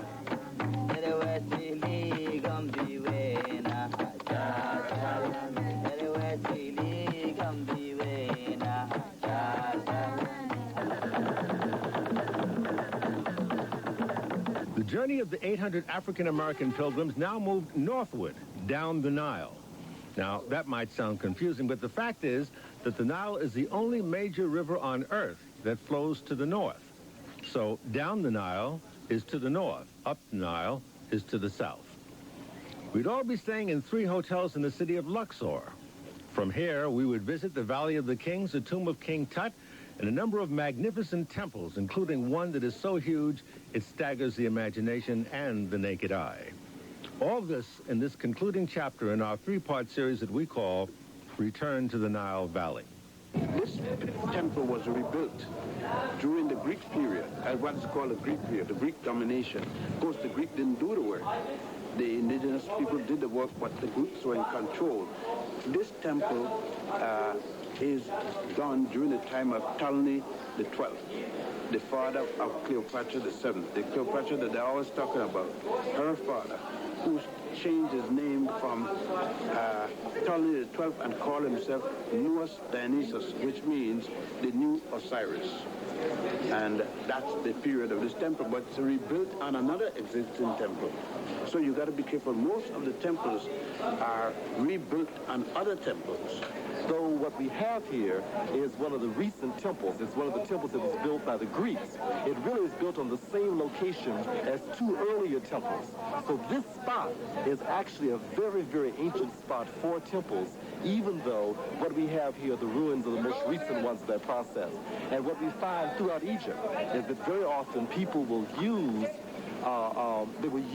ancient spots. They always come back to the same spot and build new temples on top of that. And that's what we have here at this location as well. Dr. Ben, you know what my reaction is when I see this with my own eyes? Anger. I understand. My brother, I understand. You know, because I realize that I've been had. Yeah, you have. Did you feel the same way? When I came? Yeah. I was choked up, frustrated. My anger was like yours, but it had gone to the point where I choked. Because I said, here, everything I've been told come from Judeo-Christianity, I found to have come long before there was anything called Judaism or Christianity. And these are replicas, yeah. We've done this. Yeah. And you see the imagery, and they try to deny this. That's what this is the tragedy of slavery. It is not so much the physical pain because they died. It is the mental pain that's left. And I think that the slave masters inherited, the ones who inherit from the masters can never pay. These are the radiation lines of the sun that come out dealing with the heavens and the ball that's at her womb. She's a goddess that deals with birth, and so it's quite natural to think about the quickening that goes directly from the head area down into the womb. So it's like 2 areas that become so very important, the head itself and then the pelvic region. And we will find that those are the same kinds of glyphs that we do find with the Dogon people when they talk about the balance between earth and sky, and it's a kind of balance between the head region and the pelvic region, saying that we have a kind of a double of every person, one that dwells in the heavens or could dwell in the trees or in the sky or in trees of ground, etc. But anyway, you have a double in nature, and that becomes like your idealized type or your idealized self. Egyptian guides were also on hand to lecture the large group. They took our civilization, Greek civilization and Romans, that's real Egyptian, that's Egyptian really. Just as Dr. Ben said, as well as John Henrik Clark, these pillars are perfectly and symmetrically aligned, and they have been put together without a single piece of mortar.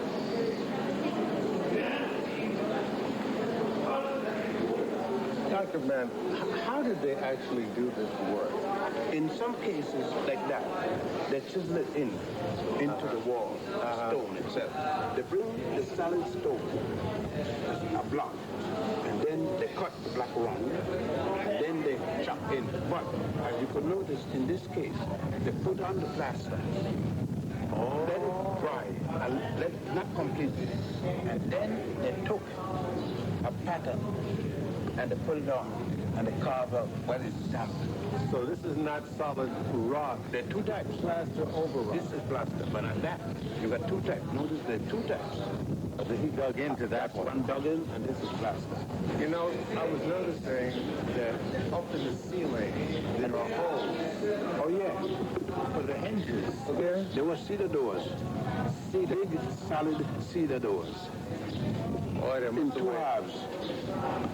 And this was all colors. Because I see some of the ceilings. Yeah. They were all beautiful colors. My brother, this is called Hippo-style hall. In each entrance, you could see the snake, and sometimes snake with a crown of Upper Egypt and double crown of Egypt or upper, that's with lotus flower behind it. This is in any section. When you go, if you go behind on the entrance of the temple, in the back, just behind the wall, the back door itself, you see that on two sides. The Caduza. Yes, the modern day symbol. The modern day, yes. It came from here? It came from here, yes.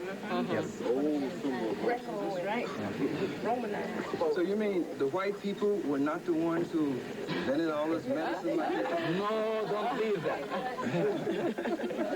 Here you have the baptismal or purification of the Pharaoh.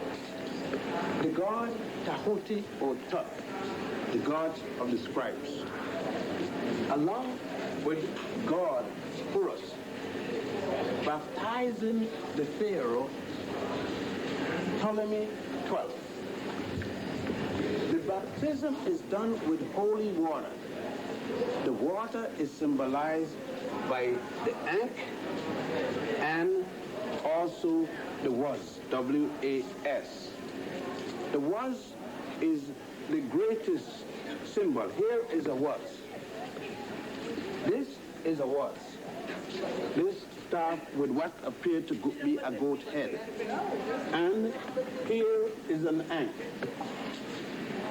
They took the Ankh and the Was, joining them together intermittently, and created the water. And thus you have Ankh was all the way. This is the purification rite, because the Pharaoh cannot be installed, coronated, without being purified.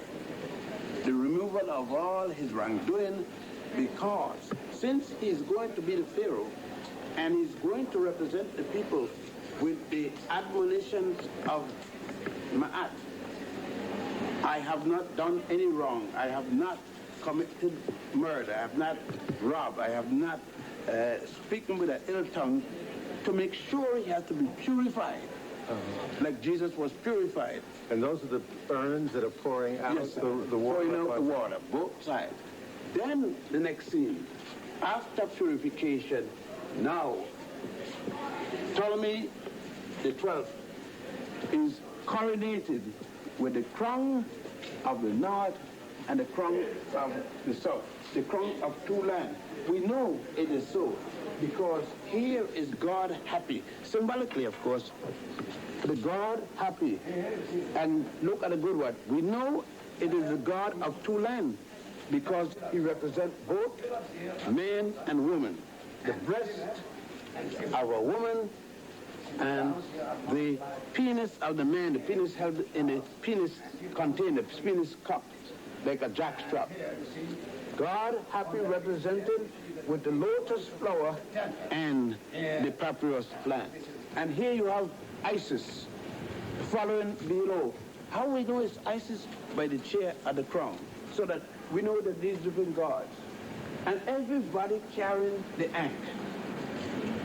Good life and reunification with ancestors in the new world. The Africans put symbols of animals and birds to represent certain qualities in the deity. A falcon flies fast, high, and is strong, right? God is fast, strong, wise, and reliable. Therefore, the falcon. The lion is strong. The lion will rip you apart, represent the strength of the pharaoh. So they use a lion. You get what I'm saying? The crane with his long bill symbolizes writing, a quill pen. He is the represented, the scribe. Because you use quill to write, and they use quill to write. So why not use the crane to represent the god of scribes? As we move from one site to another by day, Dr. Ben's lectures by night help keep our perspective. We go to Edfu, the temple of God Horus. There you will notice that there's been a number of temples over a number of years been built there. One on top of the other. You will notice that they even took one temple and used those stones, the old temple of Hatshepsut, that's going back to 1550, before the Christian era, and used it for paving the courtyard. But you will also see where the Greeks copied their colonnade architecture. You will see in there the great green marble statue symbolic of God Horus, represented as a falcon. We're in the crown of the north and the south, the two lands. In there you will see surveying instruments, mathematics for surveying, mathematics and the layout of that temple, showing you the ways the old ancient Egyptian figured things, measuring tools, a Nile meter. They didn't guess when they go by high tide and low tide. They didn't guess when there would be a flood. They could tell by a meter they had made. In there you will see where the copy, where the idea for the Jews talk about the Ark of the Covenant. You will see where they copied it. This is a facsimile of the Ark boat. The Ark of the Covenant is a copy of this. The original is taken and carried to Cairo Museum. And this has placed here for the public. Oh, this is such a revelation, such a profound feeling. We've been told, of course, by Dr. Ben and Dr. Clark and all our elders that we can trace our medical history and healing art back to, of course, our ancestors in Nubia and Kemet. And to come here and see the actual documentation that our ancestors left for us, it's a profound and wonderful feeling. It is. And you ask why I'm mad in the United States every day.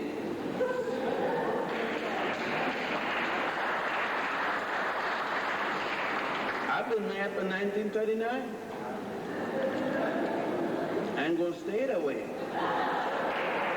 until Nubia and the rest of the whole 11.3 million square miles get back in our hands. In front, the grand temple of them all. If you take St. John the Divine and St. Patrick, take the Vatican. and St. Peter's Basilica and the square added together, and you could put it in one corner in the temple I'm talking about. This is the temple at Warit, W-A-R-I-T, now called Karnak. This temple has temples within the temple. This temple has its own lake. This temple is 1.5 miles long, by half mile wide. You can't walk the temple and check everything. This temple has hypostyle hall, a hall of columns. Columns 50 feet tall. Take 6 of the tallest men here, holding finger to finger, can't stand it. Each column, not a matter, no mortar or cut stone. You can't take a sheet of paper and push between the joints.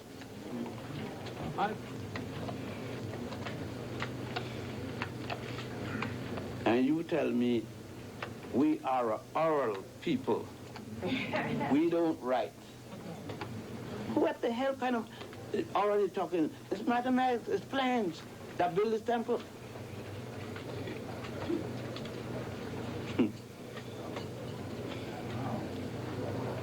This is the temple that you're going to find most of the obelisks all over the world, especially in Rome, where they now put cross on top of them, came from. The one in Central Park called Cleopatra's Needle, got nothing to do with Cleopatra. That's the obelisk of Thutmose IV. It is in here, in this temple, you will see God mimicked in his royalty. In this temple,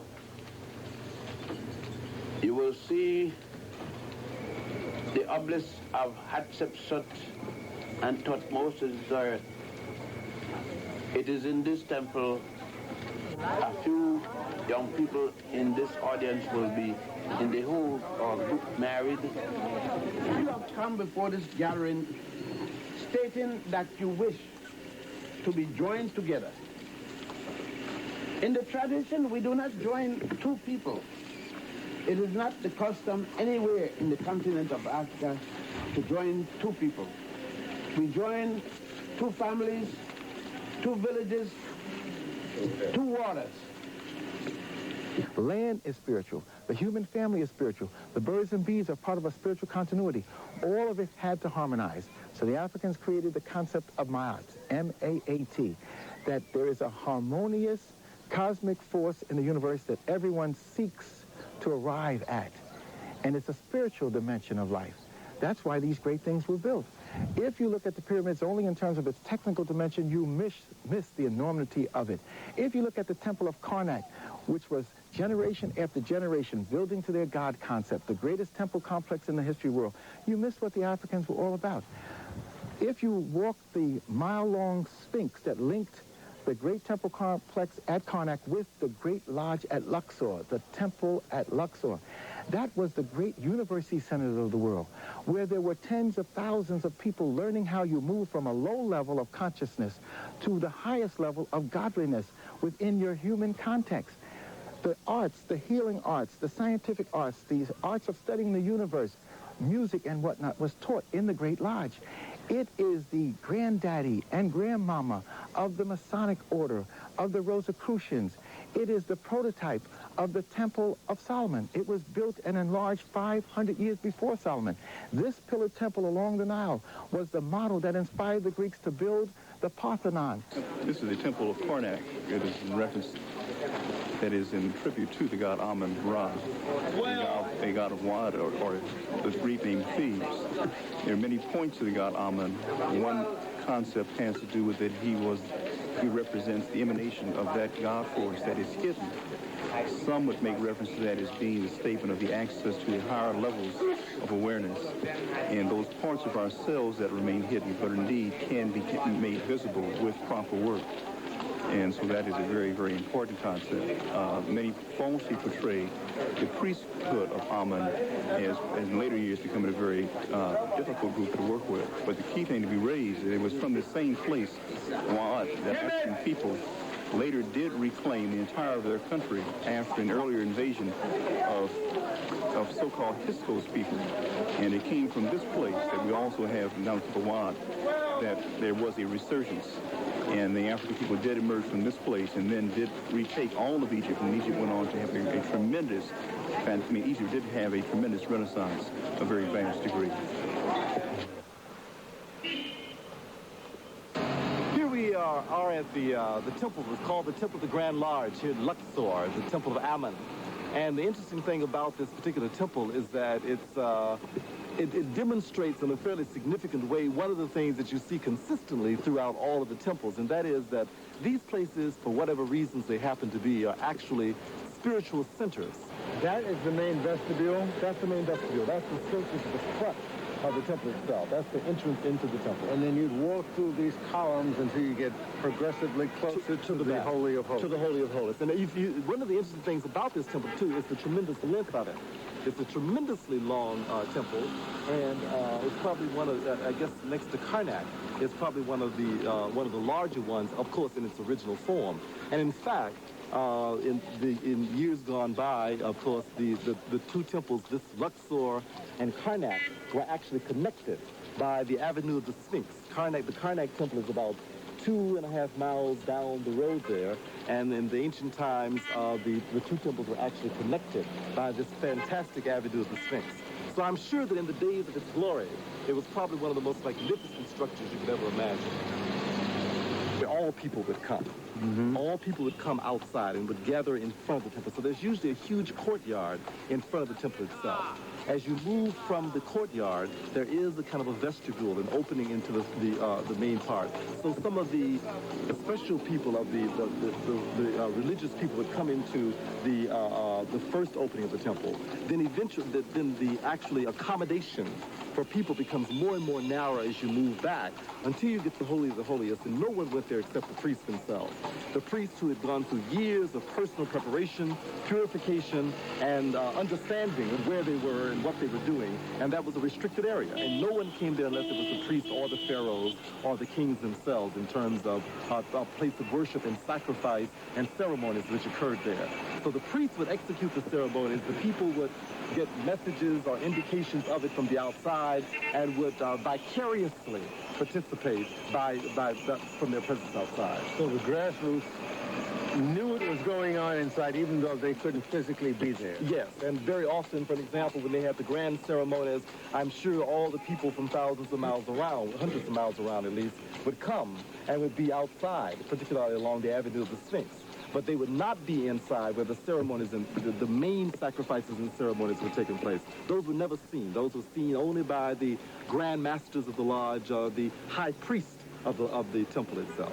When was this temple built, and was it built by the Egyptian, the African, for themselves, or was this under the Greek rule? Okay, I don't know the exact dates, but this is the temple that was built by the Egyptians themselves. Mm-hmm. It was built by the Egyptians themselves. Not at the behest of anybody else. No. And one of the differences, of course, in this temple and many of the other ones that are much better preserved is the fact that this is one of the original temple structures itself. It goes back to the Egyptian era itself. It has nothing to do with the Greeks, nothing to do with the Romans. This is the model temple itself as it was built by the original African people.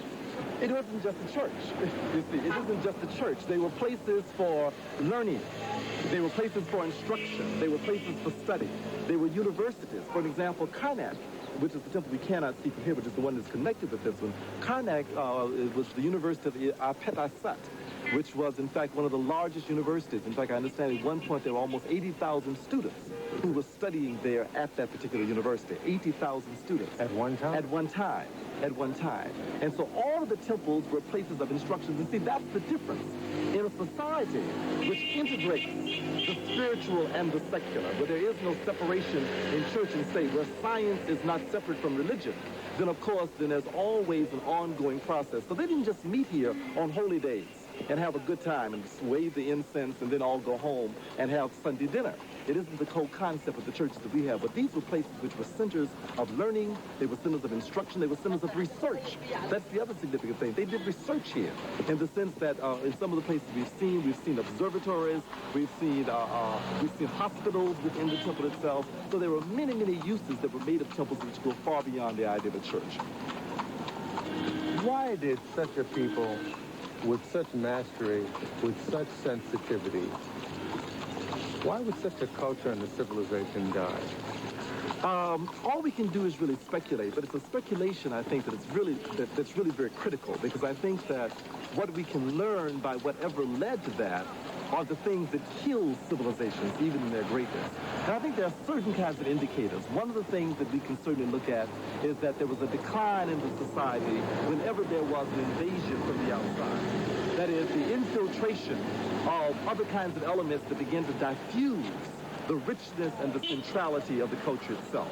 That somehow, as long as the culture, and I don't mean a reliance on inbreeding, and I don't mean that outsiders coming in is necessarily destructive. I think that when outside influences begin to destroy the substance and the essence of the culture, then you begin to suffer the consequences of that. And as the Greeks, as the Romans, as the Hyksos, that is the Asian Arabs, begin to come in, there were diffusions within the culture.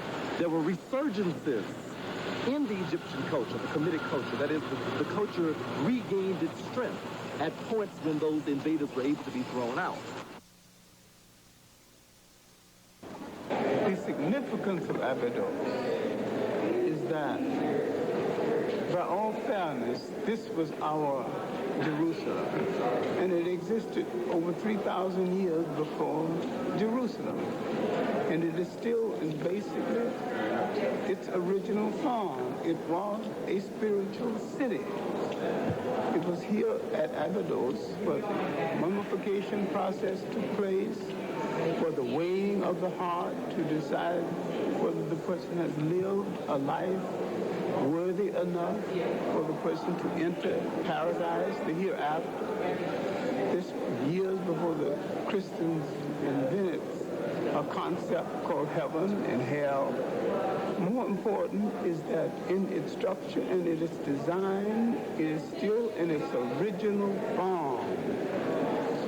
All the records, the drone records, carved records of the other pharaohs, Greek pharaohs, all here at Abydos. And another thing, when you look at the building, you look at each column has writing on it. Each wall has writing on it. This was before electricity, before the flashlight. How could anyone see that well? Those fine details that you see. Again, this was the best recorded age in the history of the world. So Abydos is truly the holy city of the African people all over the world. You're walking in the temple. You see this vast complex. You look to the right and you see buildings, ruined buildings with Roman arch, with Gothic arch. How the hell is it going to be Roman arch and Gothic arch? There's no Rome yet. There's no Greece yet. Greece doesn't come into existence until 833 when Homer wrote the Iliad and the Odyssey. Rome doesn't come into existence with the Etruscans, and that is at best 1000 BC. And Ramesses died in 1200 and at BC. This is considered to be the place where the head of Osiris was buried, or his, if you will, a statement of his consciousness, and that it does indeed relate to a understanding of blackness in its full detail in the different phases of life. What has been unfolding in your eye is the original story that you heard as Jehovah, Joseph, Mary, and Jesus. But it's in its proper name is Ra, taking the place of what Jehovah took.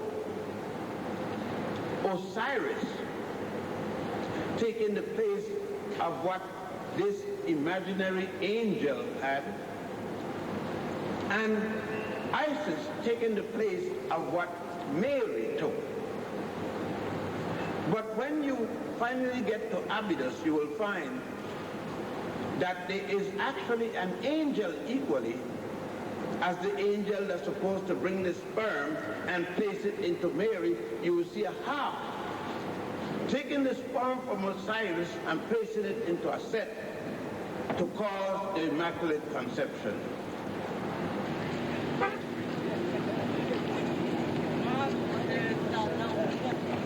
En route to the Valley of the Kings, the colossal statues of the pharaoh Amenhotep III and his queen Tai. Awesome in their proportions, made of sandstone.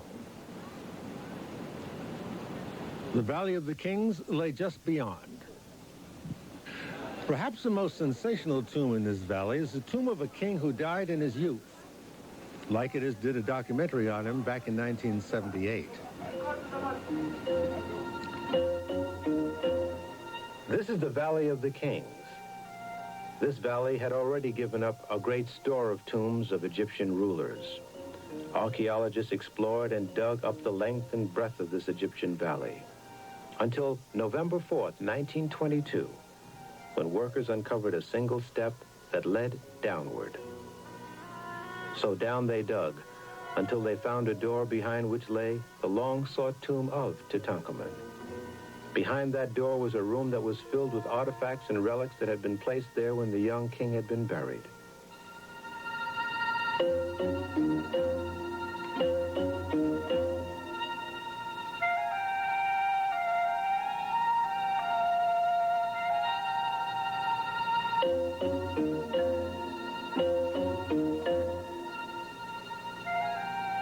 One by one, painstakingly so, these artifacts were brought up the stairs into the sunlight for the first time in over 3,000 years. It would take several months to label and categorize and then pack away each priceless piece, several of which are now here in New York to be seen. It was a sensational find. However, not many of the people were aware that these pieces had been created for a tomb, not to be seen. What kind of artist would create such an exquisite work for no one to see?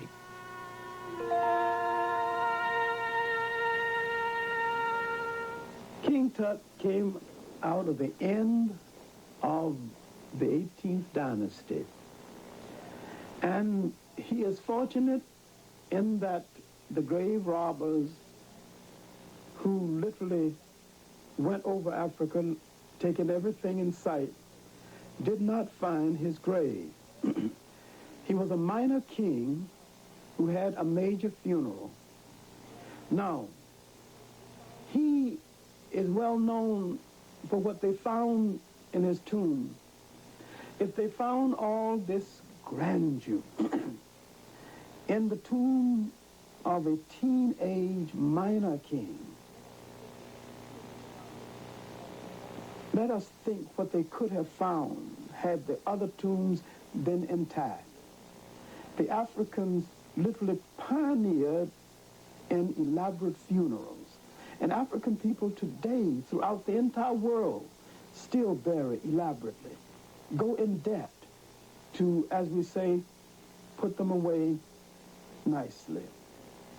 They put them away nicely in ancient Egypt. We're talking about a man who lived during the 18th dynastic period. A dynasty is a period of rule. It could be a family, or it could be one person. We're talking about an individual who, for the most part, did very little within the 2 years that he lived as Pharaoh of Egypt. The word Pharaoh means king or head of state. Why? Tutankhamun took the throne at age 17 and died at age 19. It's bad enough that he would have been a teenager ruling the greatest country in the world at that time, the most powerful. But he was an invalid besides being a teenager. Then you ask, then why was he on the throne? Because it was his time to rule, having been adopted by one of the most noted pharaohs of all Egyptian history, not only noted from the Egyptian point of view, but noted from even the Judeo-Christian Islamic point of view, because it was Amenhotep, otherwise known as Akhenaten, who gave to the world the concept of the one and only God, otherwise called monotheism. Akhenaten died 43 years before the birth of another African named Moses, which you will find in the book of Exodus. His mother-in-law was the beautiful and great Queen Nefertiti, and his grandmother was the great Queen Tai. He came out of one of the most responsible and one of the greatest royal families ever to sit on any throne of any country at any time in the history of the world. Yeah, this is 18th dynasty. That's important because that is clearly a native dynasty, and as I've indicated in other places, it had its origin with Second Enre, a king who came from the south and started this 18th dynasty, and within that 18th dynasty, the daughter of Tutmosis II was Hatshepsut. This is her mortuary temple. So this temple here is a copy of that temple over there, except it's on a much larger scale. Now let me say something special about Hatshepsut's temple here. Hatshepsut had an expedition that left Kemet and went all the way to Somaliland. And that is pictured, this expedition is pictured over here on the wall of a part of that temple, showing the king of Punt, the queen of Punt, and so forth. But what's more important than that is that Hatshepsut indicated that what she was trying to do here was to build a Kemet in Punt. To build a Punt in Kemet. Now that's a very powerful statement, and she not only made the statement, but she went far enough to do that. That means that she regarded the ancestors of the Kemites to be the people from Somaliland. So she was going back to the ancestral home to pick up relics, to pick up perfume, incense, to pick up plants, and then she actually brought all of those things here to this temple, and her attempt was to reproduce the southern images of Somaliland in Kemet. And so at one point you actually had trees growing in this valley because dirt, plants, and other things had actually been transported and transplanted in the valley here. But I think that is important because it clearly, with the Queen's own indication, links Africans of the center of the continent with Africans of the northern part of the continent. Inevitably, it was time to return to the United States. For many, it would take some time to sort out the reactions to all that had been seen and experienced, but all agreed that it had been overwhelming, especially because the educational experience for most of us never associated this kind of achievement with Africa. We have come back from a 400-year bondage, and now we're back home, 9,000 miles home, and it shows the coming forth by day that we're coming home. We're here, and we got to take it back. Egypt is just something too beautiful for words. I've come home, and I think the conference, one of the beautiful things about the conference is the range of ages, especially the children. I have a nephew who will be 3 this month who's named after the Nile River. His name is Nile, and I would like to think that one day he'll be able to be here and understand the significance of the name that he carries. It's coming home. How do we get on with the process? Because I truthfully believe that we are part and we're supposed to be here. So what's the next step? What's the organizing process? And how do we get on? I feel comfortable. Feels like it's home. It's a real spiritual thing to see the ruins, to see Ramesses II. Our son's name is Ramesses, and it was great seeing that. I'm going to bring my son here so he can see him. Other than the heat and Arabs in Cairo, it's great. The architecture alone was enough to numb the senses. Even more important, we learned that the architecture, awesome as it is, was not the sum and substance of what these monuments, temples, and tombs were about. coming out of this sun and this valley that harmonized and reflected the beneficence of God, the Africans created a tribute to God, and that's what all this represents. And it definitely does not reflect the value system of the North or the Europeans or the value system of the Sand people, many of whom come out of the Arab culture, because the Africans balanced things out. The male and female principle were balanced. That's why you see a temple to the male principle, a temple to the female principle together. They put the female at the center of their spiritual value system. Other cultures of the North put the male at the center, and they dismiss the female, and the Sand people do the same thing. So these monuments, when you look at the values that they represent, could not have been done by people who come from the Northern Cradle, because they do not reflect that male dominance. They reflect the harmony between the male principle and the female principle, which is what the Africans have always built their culture around. In addition to the historians, the group had also been fortunate in being exposed to the many well-respected men and women with expertise in other fields, who gave additional context to the implications of this trip. When I came, I was hoping for an opportunity to think through the possibilities of an additional channel of motivation for children of color in terms of the educational experience. And coming here has confirmed that even more, that we have to get away from the notion of at risk and compensation and disadvantaged and all of those negatives, and look for a kind of modality that will open the richness of antiquity to our children, the strength of the power of their people, the beauty of this land, the temples and the tombs. I think that this is a dimension that we haven't looked at, and we must. And I'm not thinking in terms only of children that we call middle class because their parents have the money to finance this kind of a trip, or even a child that we might consider gifted or very bright in the Eurocentric notion of what that is. But I'm talking about the large numbers of our disaffected, disconnected adolescents in the mainstream of our urban cities who can attach themselves to nothing that is positive. I think here is a natural healing for them that we have not considered, and we must. And in that way, I will make efforts to connect with others who have had this experience and to see if it's possible to get our legislators, particularly the Black and Puerto Rican Legislative Caucus, to initiate programs of education with funding that will give us this added dimension for our youngsters.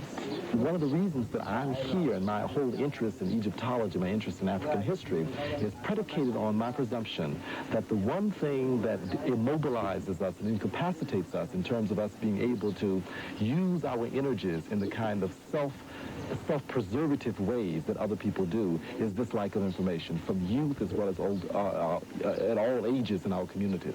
All right, so it's a profound impact. Well, now, I'm kind of slow. You got to break that down for me. Now, how specifically does that work?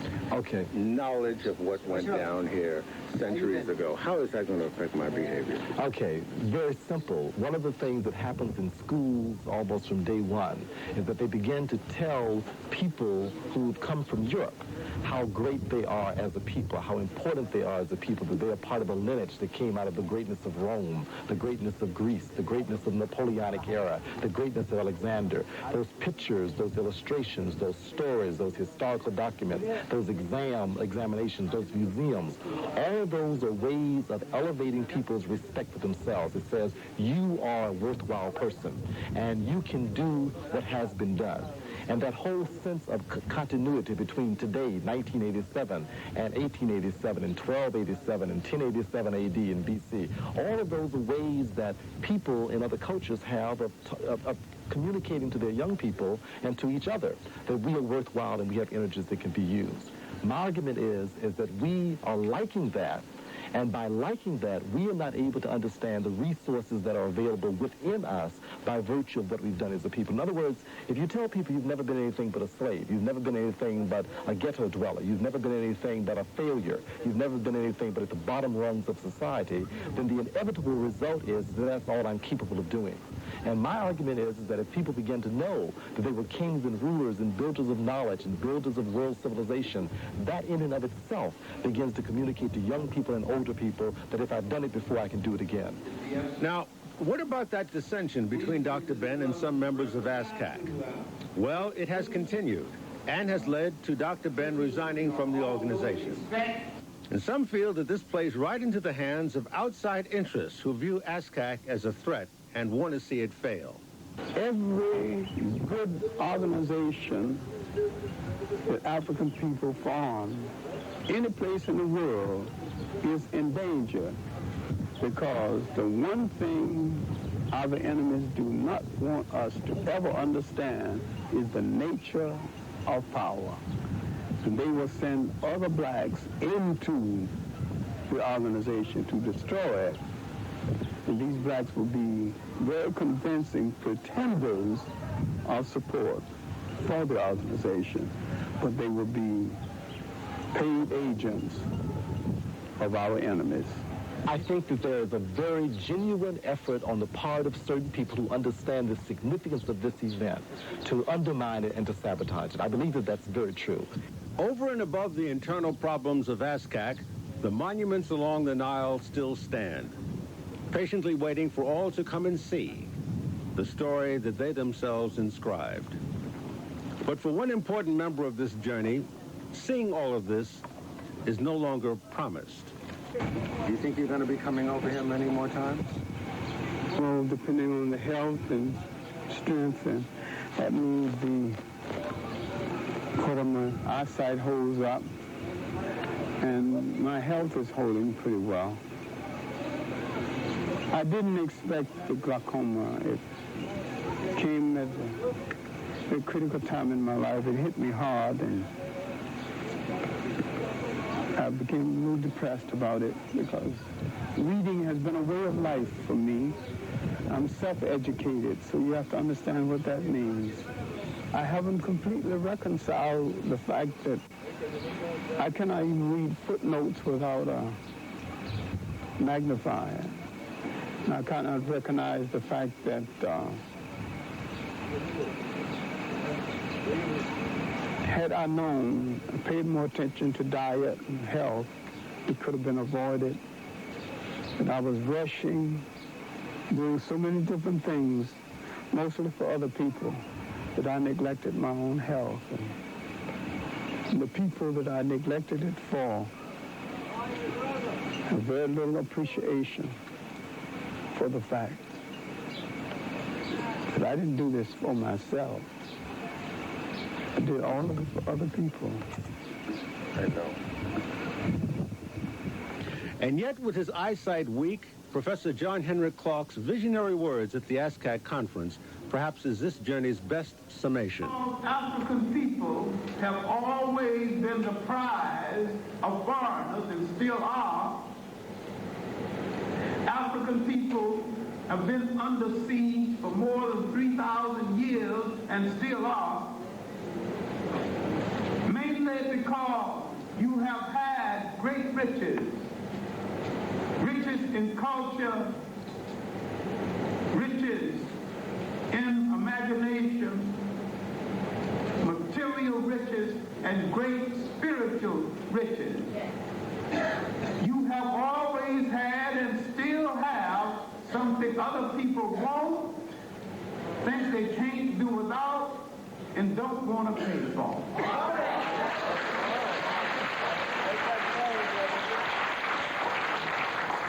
Every conqueror in Africa first came in as a dinner guest, because the Africans are hospitable to strangers. The Africans had not dealt with people who can come into your house, eat your food, rape your wife, and enslave the host. The mentality of the Africans hadn't adjusted to the ice people of Europe and the sand people of Western Asia.